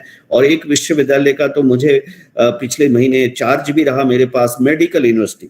ऐसे करके बहुत सारी यूनिवर्सिटीज है, जो Sanskrit university, Hindi university, language university और टेक्निकल यूनिवर्सिटी, जो स्टैंड एलोन इंस्टीट्यूशन जिसमें एक ही तरह के विषय थे। अब क्या फोकस होगा कि उसको मल्टी डिसिप्लिनरी बनाया जाना है। तो मल्टी डिसिप्लिनरी जो होंगे उसको एक टर्म दी गई है Meru, multi disciplinary educational research universities, और उनका स्टेटस आईआईटी या इस तरह के जो दूसरे आईआईएससी जैसे संस्थान अपने देश के अंदर है उसके बराबर का होगा। और एक फोकस यह है कि हम लैंग्वेज की दृष्टि से, अभी तक क्या होता था कि भाई मेडिकल की, टेक्निकल की पढ़ाई केवल अंग्रेजी में होती थी। अब जो है हिंदी और दूसरी जो हमारी भाषाएं हैं उसकी शिक्षा उन भाषाओं में भी दी जाएगी। अब उन भाषाओं में उसको कौन ट्रांसलेट करेगा? वो आप सब लोग जो यहाँ पर बैठे हैं, ऐसे बहुत से लोगों को इस तरह का यूनिट वाइज या कोई course wise translation in different language का काम मिलने वाला है। एक वो हमारी भूमिका उस दृष्टि से बदलने वाली है। और वैसे भी एक चीज आप देखेंगे कि अगर कोई सक्सेसफुल टीचर है, सक्सेसफुल एडमिनिस्ट्रेटर है, सक्सेसफुल आदमी है, तो उसकी उस सफलता में केवल एक चीज नहीं होती है, उसमें बहुत सारी चीजें हैं। और हमारे उसमें जो ध्यान में आता है, अल्बर्ट आइंस्टीन ने एक बार एक कहा था कि if A is successful, A is equal to x plus y plus z। और मैं उसको थोड़ा इस तरह से भी यहाँ पे इंटरप्रेट करना चाहूंगा कि अगर हम कोई शिक्षक A जो है मान लीजिए सफल है, तो it is equal to x plus y plus z। अब वो x y z हमारे केस में क्या है? x is teaching. मान लीजिए कोई शिक्षक है, बहुत अच्छा टीचर है, बहुत अच्छा पढ़ाता है, वो बच्चे भी उसको प्यार करते हैं, but that's not good enough for his success. Why is research? Because जो शिक्षा देते हुए, क्लास पढ़ाते हुए बहुत से प्रश्न खड़े होते हैं, उसका समाधान आपको अनुसंधान के माध्यम से मिलता है।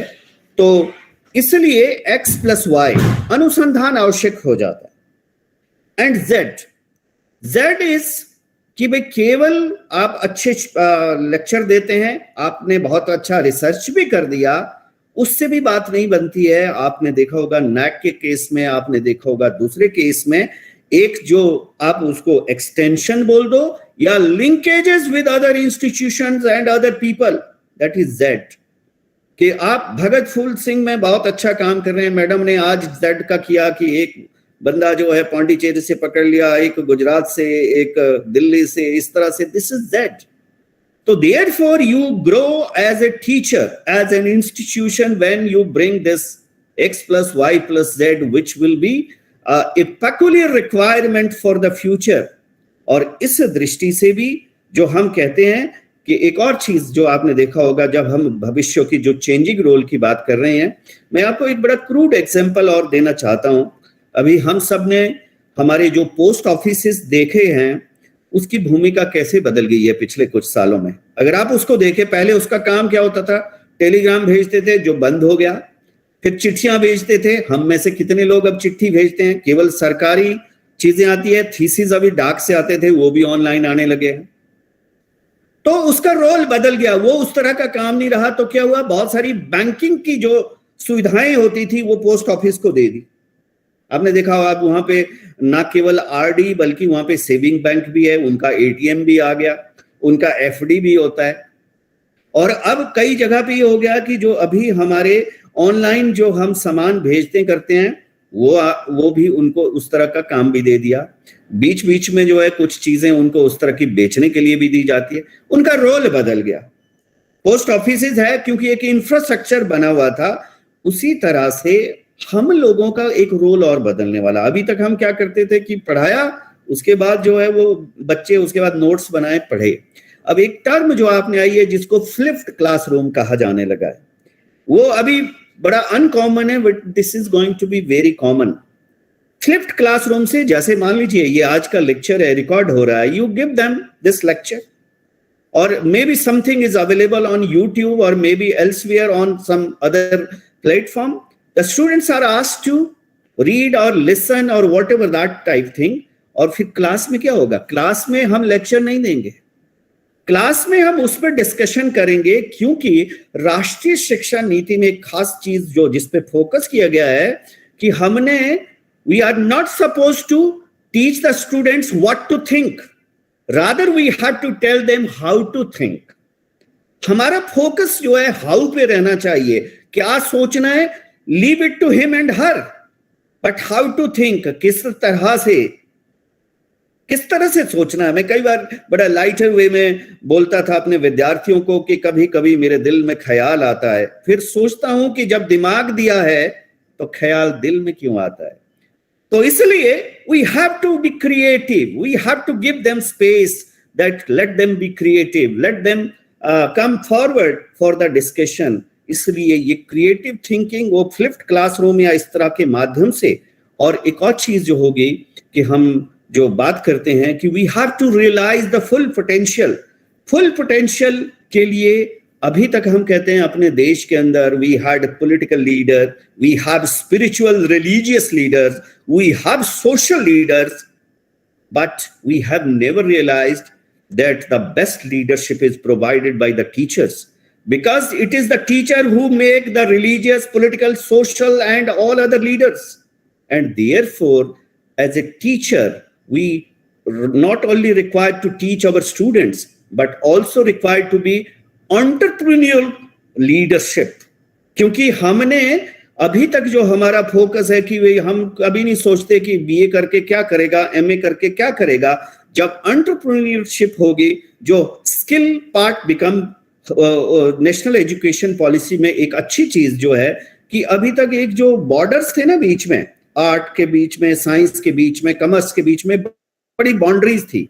धीरे धीरे ये बाउंड्री मेल्ट डाउन होगी. कोई विद्यार्थी कोई कोर्स इस साइड से ले लेगा, कोई उधर से ले लेगा, कोई उधर से ले लेगा. 2-4 कोर्स अगर पढ़ने हैं तो हो सकता है 2 कोर्स वो जो है साइंस के पढ़े, एक वो म्यूजिक पढ़ ले, एक शायद हिस्ट्री पढ़ ले. There will no rigid boundary. और दूसरी चीज जो अभी तक एक हम काफी दिन से अब सुनते आए थे, जब से हम बड़े हुए, होश संभाला, हम बोलते थे क्यूरिकुलर एंड एक्स्ट्रा क्यूरिकुलर और co curricular. That will be also finished off. UGC is also emphasising कि do not use the word extra curricular और co curricular. Everything become part of curricular.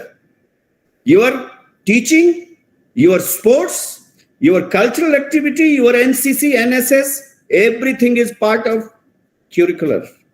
और जब curriculum का part बनेगा, we really need to have a holistic grade card. तो उस दृष्टि से जो है हमारे को वो देखना पड़ेगा. हम केवल उसको कंपार्टमेंटलाइजेशन के हिसाब से ना देखें कि भाई ज्योग्राफी में अच्छा नहीं किया तो मैंने उसको डांट दिया, लेकिन दूसरा है कि जी वो खेलता ही रहता है तो तू वही जा, पढ़ाई में यहाँ एडमिशन क्यों लिया है. We have to take care of all these aspects. This is something which will be important for all of us. और एक और चीज जो हम देख सकते हैं कि जो टीचर्स है उसको प्रोग्रेसिव और फॉरवर्ड लुकिंग होना चाहिए. और उस दृष्टि से जब हम प्रोग्रेसिव और फॉरवर्ड लुकिंग की बात करते हैं तो हमारे को क्या है कि who can visualize the change, उस बदलाव को पहले से महसूस करना, उसको सोचना. जिस तरह से अभी हम कुछ चीजों की भविष्यवाणी करते हैं, कुछ चीजें आपने देखा होगा कि कैसे बदली है पिछले कुछ सालों में. मैं आपको बताऊं, एक बड़ा व्यक्तिगत एग्जांपल देता हूं कि जब तक शायद मैंने पीएचडी किया था, मैंने जिंदगी में मोमो कभी नहीं खाया था. Even up to my when I finished my PhD some 30 years back, तो मैंने नहीं खाया था. लेकिन आज की डेट में आप देख लेना, कितने भी लोग, ऐसा कोई नहीं हो सकता, वहां पे भी बदलाव हुआ. मतलब हमारी कल्चरल जो चीजें हैं वो बदल गई, और जो उस चीज को फोरसी करता है वो आगे एक्सेल करता है. तो उसी तरह से हमारे टीचिंग प्रोफेशन में फ्यूचर में अगले 10-15 सालों में क्या बदलाव आने वाले हैं. क्या हम अपने विषय को, अपनी पेडागॉगी को, अपने टीचिंग स्टाइल को, अपने नो हाउ को, क्या हम उस तरह से तैयार रखते हैं. इस दृष्टि से राष्ट्रीय शिक्षा नीति में एक बात की गई है, क्योंकि शिक्षा के बारे में तो एक चीज कही भी जाती है कि जो शिक्षा है उसको हम LLL बोलते हैं, लाइफ लॉन्ग लर्निंग. शिक्षा कभी संपूर्ण नहीं होती है, हमेशा चलती रहती है. उस दृष्टि से क्योंकि ये लाइफ लॉन्ग लर्निंग है तो हमारे को क्या करना है. इसीलिए शायद जब भी कोई कॉन्वोकेशन होती है उसको हम दीक्षांत बोलते हैं, शिक्षांत नहीं बोलते हैं, क्योंकि शिक्षा का अंत नहीं हो रहा है. वो एक जो पर्टिकुलर टाइम पे आपकी दीक्षा थी उसका दीक्षांत हो रहा है. इस दृष्टि से हर टीचर्स के लिए राष्ट्रीय शिक्षा नीति में ये मैंडेटरी किया गया है कि कम से कम 50 घंटे for CPD, which is continuous professional development, कि साल में आपको 50 घंटे का CPD करना ही है, irrespective of your category, whether you are assistant professor, senior assistant professor, associate professor और professor, वो अलग अलग चीजें होगी. बट 50 घंटे साल में आपको उस तरह से, which may be linked to your increment, which may be linked to other things in future, वो इसलिए कि ताकि हम निरंतर अपनी जो कैपेबिलिटीज है उसमें बढ़ोतरी करते रहें. और ये आज से नहीं हो रहा है. अगर आप देखेंगे ये पहले भी होता था महाभारत काल में, क्योंकि आप लोग ज्यादातर हरियाणा के हैं, आप जानते हैं, क्योंकि महाभारत कुरुक्षेत्र में हुई थी. आप जानते हैं कि सब लोग जो द्रोण गुरु के शिष्य थे, उन सब की एक बार तो पूरी जो उस समय दीक्षा थी वो पूर्ण हो गई थी, और उसके बाद सबने अपना अपना उसका प्रदर्शन भी किया था. चाहे वो कोई भाला में निपुण हो गया, कोई गदा में निपुण हो गया, चाहे धनुर्धर था या दूसरी चीजें थी. लेकिन मैं आपको एक चीज बताना चाहता हूं कि अगर युधिष्ठिर भाला में स्पेशलाइज करते थे तो उसका मतलब ये नहीं था कि उनको धनुष बाण चलाना नहीं आता था. उसका मतलब ये नहीं था कि उनको गदा चलानी नहीं आती थी. उसका मतलब ये नहीं था कि वो मल्लयुद्ध नहीं जानते थे. But his strongest area was कि वो किस तरह से जो है भाला फेंका जा सकता है. उसी तरह से दूसरे का स्ट्रॉन्गेस्ट एरिया दूसरा है.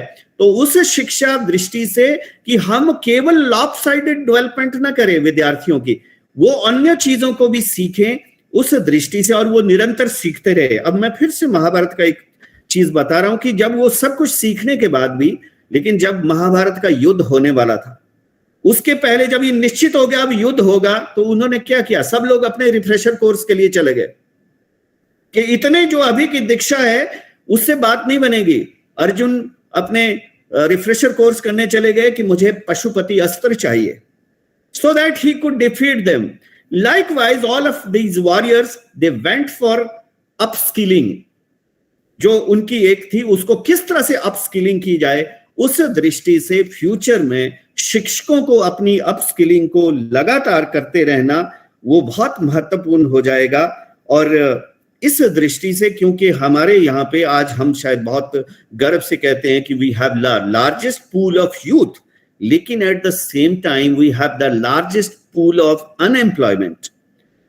वो इस दृष्टि से, क्योंकि हमारे यहाँ पे वोकेशनल एजुकेशन करने वाले जो विद्यार्थी है वो बहुत कम है। आपको हैरानी होगी कि दक्षिण कोरिया में वोकेशनल जो ट्रेनिंग करते हैं वो 95%, अमेरिका में 50% से ज्यादा, जापान में 70% से ज्यादा, हमारे यहाँ पे 3-4% है। इस दृष्टि से राष्ट्रीय शिक्षा नीति में कि भाई वोकेशनल और नॉन वोकेशनल और ये दूसरा फॉर्मल, इसको भी अलग अलग नहीं किया जाएगा, they become also the integrated one. तो मैं ये समझता हूं कि शिक्षकों के लिए एक चीज ये जरूरी है, क्योंकि अपने देश के बारे में तो कहा जाता है, हमारे यहाँ नीतियां तो बहुत अच्छी बनती है लेकिन उसका एग्जीक्यूशन अच्छे से नहीं होता है। तो most important duty of all the teacher is to work further for the well execution of this policy। तब जाके हम कह सकते हैं कि वो एग्जीक्यूशन होगा। और एक अच्छी चीज जो अभी तक शिक्षकों को लगा दिया जाता था ना, कभी जनगणना हो रही है, कभी वोटर लिस्ट बन रही है, राष्ट्रीय शिक्षा नीति में एक चीज ये क्लियरली कही गई है, the teachers they will not be involved in non teaching activity, but we have to see our role in implementation of this policy. और उस दृष्टि से जो मैंने आपसे बात की कि फ्यूचर की ये जो ब्लेंडेड वाला होगा, जो फ्लिप्ड वाला होगा, इन सब चीजों के लिए भी तैयार करना। हम देखिए शिक्षा में ब्लेंडेड हम एकदम नया शब्द करके घबरा जाते हैं। ब्लेंडेड का मतलब ये, अभी सभी ने 1.5 साल तो पढ़ाया ऑनलाइन, और अभी भी ये जो मेरा लेक्चर सुन रहे हैं आप वहां बैठ के, ये एक पार्ट है वर्चुअल का, लेकिन साथ में आप करते हैं तो दोनों को किस तरह से मिक्स किया जा सकता है कि टीचर भी वहां है, विद्यार्थी भी वहां है, लेकिन कभी आप जो है रिकॉर्डेड वीडियो चला देते हो, फिर उसके आधार पे डिस्कशन करते हो, तो वो ब्लेंडिंग हो जाती है। और हम खाने में तो ब्लेंडिंग पहले से कर रहे हैं ना, अपने देश के अंदर खिचड़ी बहुत प्रसिद्ध है, वो भी तो ब्लेंडेड है। और एक और ब्लेंडेड आपने देखा होगा कि कभी भी कोई बड़ी पार्टी होती है, दो बिल्कुल विपरीत चीजों को हम आपस में ब्लेंड करते हैं। लास्ट में जब डेजर्ट आती है तो क्या करते हैं, भाई आइसक्रीम के साथ एक गुलाब जामुन ले लेते हैं। That's also the blending. So why can't we have two different distinctive educational pedagogy together? तो we have to be ready, क्योंकि हमारा जो फोकस है फ्यूचर की दृष्टि से, टीचर्स को क्या करना चाहिए, she should facilitate sustainable learning।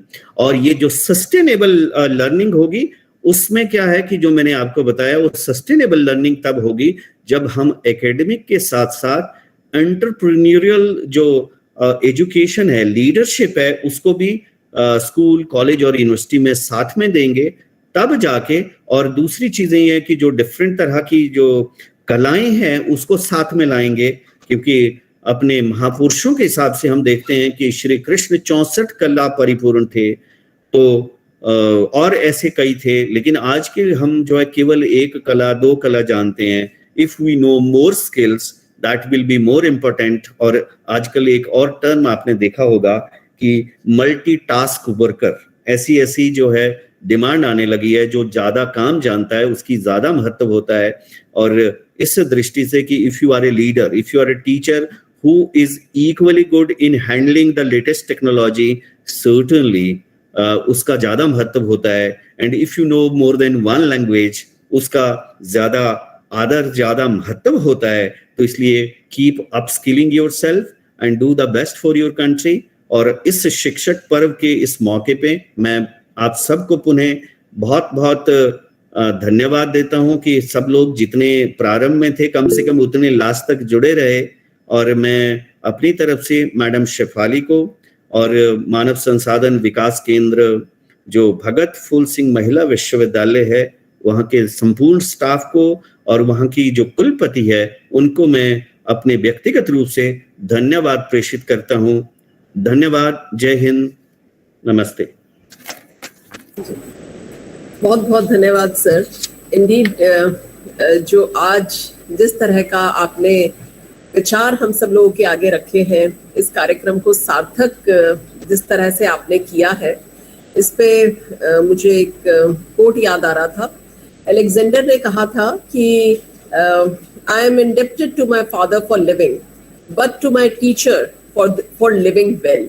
You know, so such kind of character that has been portrayed by Professor Sharma ji is reflected in that these are the type of the teachers that we are having in place, and that is why, you know, that we can think of a brighter country ahead, and for which we are looking forward to all. और अब्दुल कलाम जी ने इस बात को बड़े ही सुंदर तरीके से रखा था कि अगर यदि किसी देश को भ्रष्टाचार मुक्त करना है, उसे कोई सुंदर राष्ट्र बनाना है, तो हमें ये बड़े दृढ़ निश्चय के साथ मानना होगा कि 3 सदस्य ऐसे हैं जो इस देश को परिवर्तित कर सकते हैं, और वो है पिता, माता और शिक्षक. क्योंकि माता पिता बच्चों के पहले गुरु होते हैं और शिक्षक उसके बाद ताउम्र उनके गुरु रहते हैं, जो उन्हें सफल जीवन जीना और बेहतर जीवन जीना सिखाते हैं. माता पिता तो एक इनिशियल स्कूलिंग के लेवल पे, एक दोस्त के लेवल पे वो लोग जुड़ते हैं. तो आज इस बात को आपने सर हमारे सामने बहुत सारी बातों से रखा है कि शिक्षक हमें क्या प्रदान करते हैं. बहुत सारे एरियाज आपने बात करी. एक बात तो मेरी बहुत दिल छू गई जो आपने कहा कि एक इफेक्टिव टीचर कैसा होगा. इफेक्टिव टीचर अगर हम ए मान लें तो it is a combination of X + Y + Z. तो ये तीनों गुण होने उसके अंदर बहुत जरूरी है, और जब तक हम ये तीनों गुण एक्वायर नहीं कर लेते, हम एक इफेक्टिव टीचर नहीं हो सकते. बहुत सारी डिबेट्स, बहुत सारे सेशंस, बहुत सारी चीज़ें हम डिस्कस करते रहते हैं रिसर्च, टीचिंग और एक्सटेंशन एक्टिविटीज़ के ऊपर, पर ये कितने ज़रूरी हैं. मुझे ऐसा लगता है सब लोगों के आज डाउट्स जो हैं वो क्लियर हो गए होंगे कि how it makes us a complete teacher. तो बहुत ही सुंदर सर, आपका हम अभिनंदन करते हैं, बहुत बहुत धन्यवाद करते हैं कि आपने इतना हमें समय दिया है और हमें बहुत बहुत अच्छी सारी चीज़ों के बारे में बताया है. और इस NEP के द्वारा जो सार्थक होने जा रहा है वो है कि जितने भी कॉलेजेस और यूनिवर्सिटीज़ हैं, जैसा कि सर ने बहुत डिटेल में आप लोगों के साथ बात किया कि हम सब लोग मल्टी डिसिप्लिनरी इंस्टीट्यूशंस के तौर पर ग्रो करेंगे, और यही आने वाला फ्यूचर है कि हमें किसी चीज़ के अंदर बहुत परफेक्ट होना पड़ेगा, पर हमें मल्टी डिसिप्लिनरी डोमेन की बहुत ज़्यादा ज़रूरत आगे रहने वाली है सर. तो इन शब्दों के साथ मैं आपका बहुत बहुत धन्यवाद देती हूँ, बहुत बहुत आपका आभार व्यक्त करती हूँ सर, और उम्मीद करती हूँ कि आपके इस तरह के जो सोच है, जो पॉजिटिविटी है, वो हम तक आगे भी पहुँचती रहेगी. अब मैं आमंत्रित करना चाहूँगी डॉक्टर महेश शर्मा जी को. इस कार्यक्रम की समाप्ति की ओर हम बढ़ रहे हैं for the vote of thanks. बहुत बहुत धन्यवाद मैम. सद्य फलति गंधर्वम मासम एकम पुराणकम वेदः फलन्ति कालेषु ज्योतिष वेद्यो निरंतरम. जो गंधर्व विद्या है वो सद्य फलदायी होती है. मन से जब आप देखते हैं तो नृत्य, गायन आदि कर्मों में रातों रात लोग स्टार बन जाते हैं, और रातों रात लोग स्टार से नीचे भी गिर जाते हैं. पुराण जो है, पुराण नॉर्मली विभिन्न विधाओं में देखा होगा 1 महीने तक गरुड़ पुराण का इनका पाठ करवाया जाता है, विभिन्न पुराणों का, और 1 मास में उसकी फलश्रुति प्राप्त होती है. और जहाँ तक वेदों की बात है, या वेद का मतलब शास्त्र या ज्ञान लिया जाना चाहिए. वेदः फलन्ति कालेषु, वेद जो है वो दीर्घ काल में, कई सदियों में फलदायी होते हैं. चाणक्य का जो मैडम ने कोट किया कि किसी भी राष्ट्र का प्रलय और उदय उसके शिक्षक के हाथों में होता है, ये इस बात को भी यहाँ पर सपोर्ट करता है ये स्टेटमेंट. और इस बात का जीवंत उदाहरण मैं भगत फूल सिंह जी को प्रणाम करते हुए इस विश्वविद्यालय का देना चाहूंगा कि विश्वविद्यालय ने 1936 में एक क्रांतिकारी विचार रखा, और उस संकल्पना को आज हम इतने वर्षों बाद देख पा रहे हैं. और जैसा कि हमारे आज के कार्यक्रम के मुख्य अतिथि ने अपने भाषण में सारी बातें रखी कि किस प्रकार से एक छोटे से इलाके में, भारत में 1936 की दशा किसी से छिपी हुई नहीं है, लेकिन क्रमशः शिक्षा के गुणों को विकास करते हुए, और आज जिस स्थान पर है, एंटरप्रेन्योरशिप की बात करें, शिक्षा की बात करें, महिलाओं के उत्थान की बात करें, सामाजिक विकास की बात करें, औद्योगिक विकास की बात करें, ये सारी चीजें यहाँ पर हमको दिखाई देती हैं.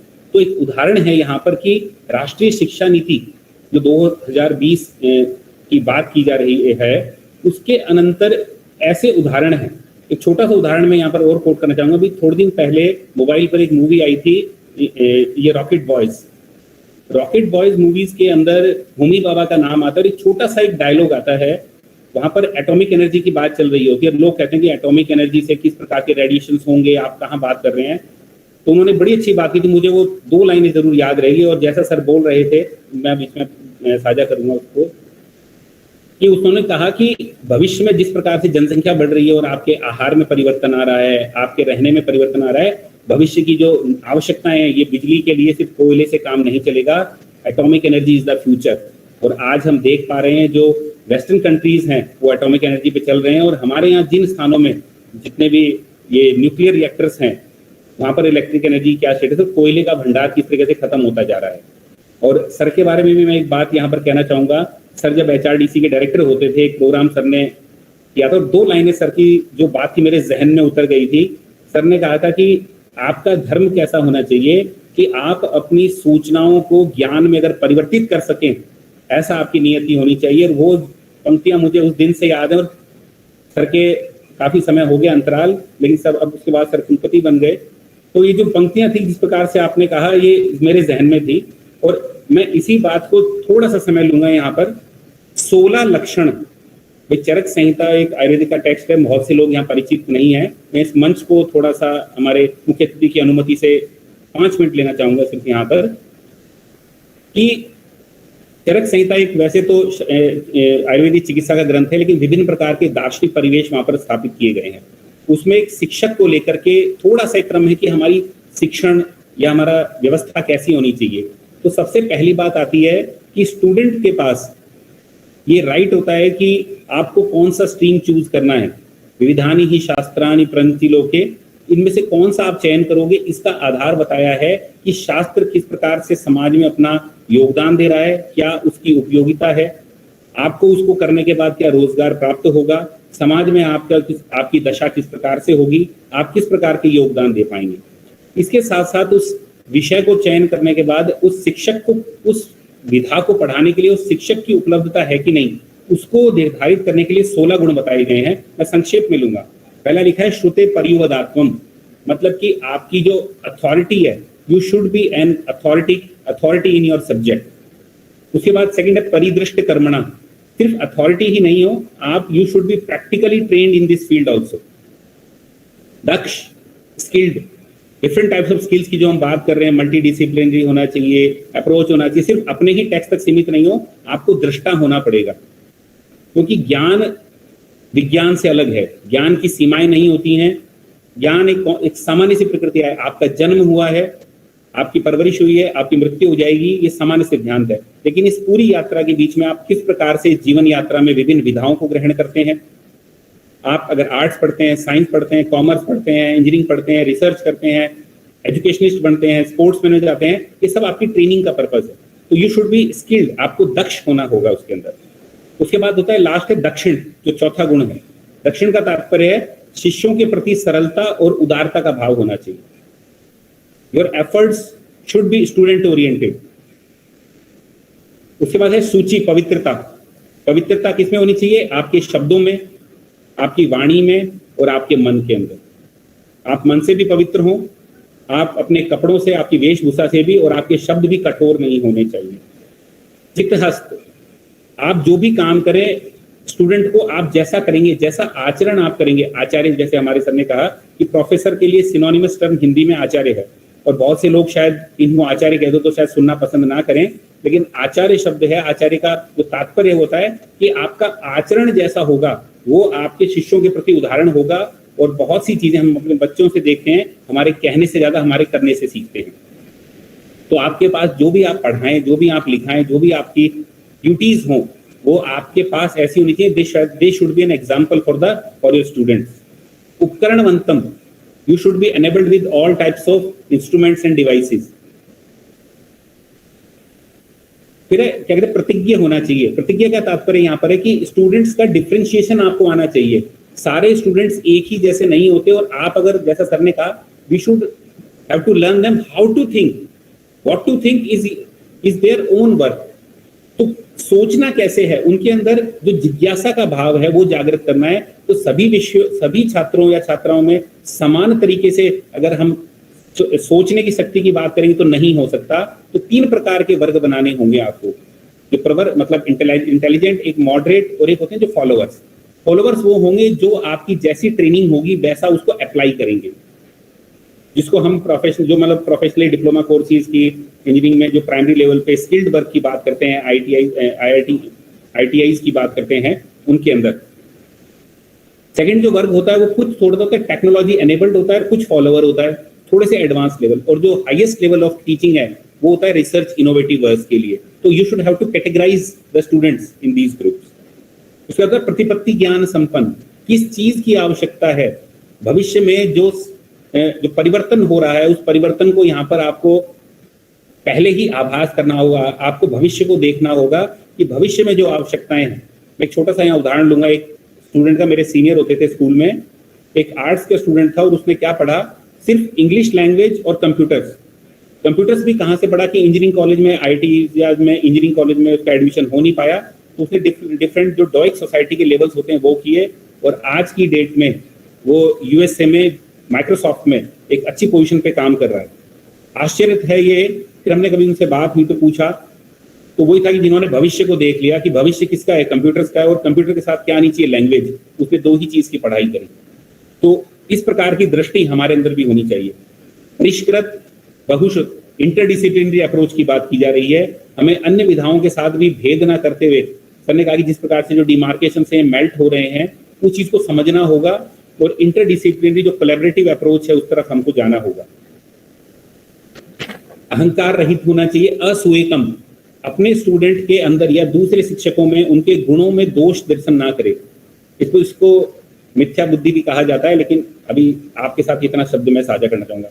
अकोपनम, क्रोध नहीं करने वाला, क्योंकि क्रोध किसका लक्षण है, अधीरता का लक्षण है।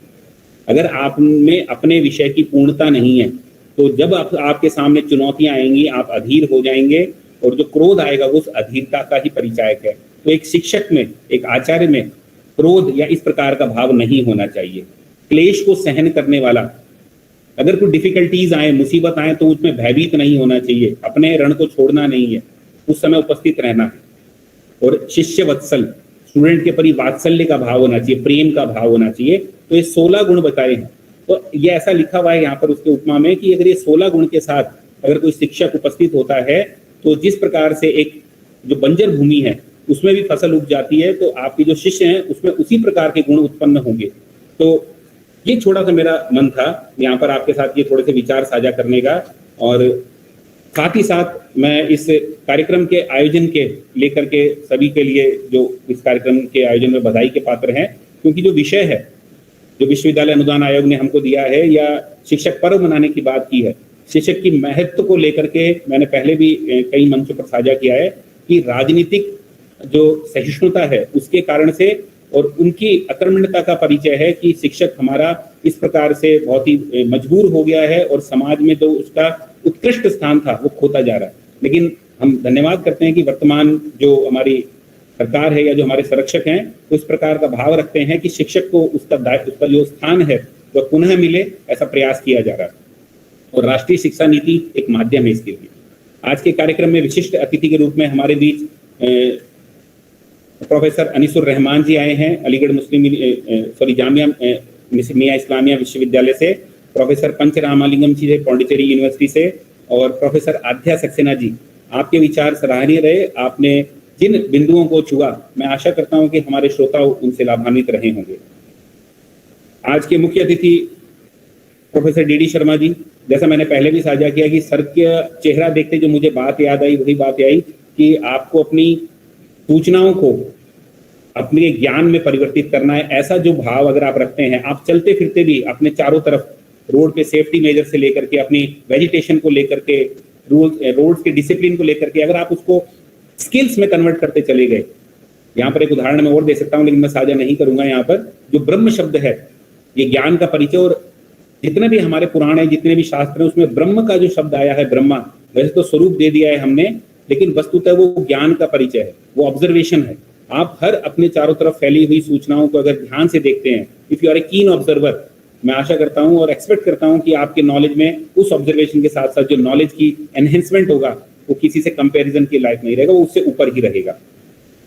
आपने जिस प्रकार से सामान्य उदाहरणों को लेकर के किस प्रकार से समाज की अपेक्षाओं को पूर्ण करते हुए और समय की मांग को ध्यान में रखते हुए शिक्षा में जिस परिवर्तन को बात की, परिवर्तन को हमको अपने आप को परिवर्तन नहीं करना है, अपने मूलभूत विचारों को ध्यान में रखते हुए, अपना जो सांस्कृतिक जो गौरवता हमारे पास है उसको ध्यान रखते हुए, भविष्य की अपेक्षाओं को पूर्ण करते हुए हमारे संस्कारों को का साथ लेके चलना है। ऐसा अगर हम साथ चलते हैं तो जो अपेक्षाएं हैं राष्ट्र की हमारे से हैं कि भारत विश्व को एक दिशा दिखाने के लिए सक्षम रहेगा। और एक छोटी सी पंक्तियां इस बात को सिद्ध करती हैं कि मेरे जो हित हैं या जो मेरे जो ध्येय हैं वो मेरे राष्ट्र के हित या ध्येय से अलग नहीं हो सकते।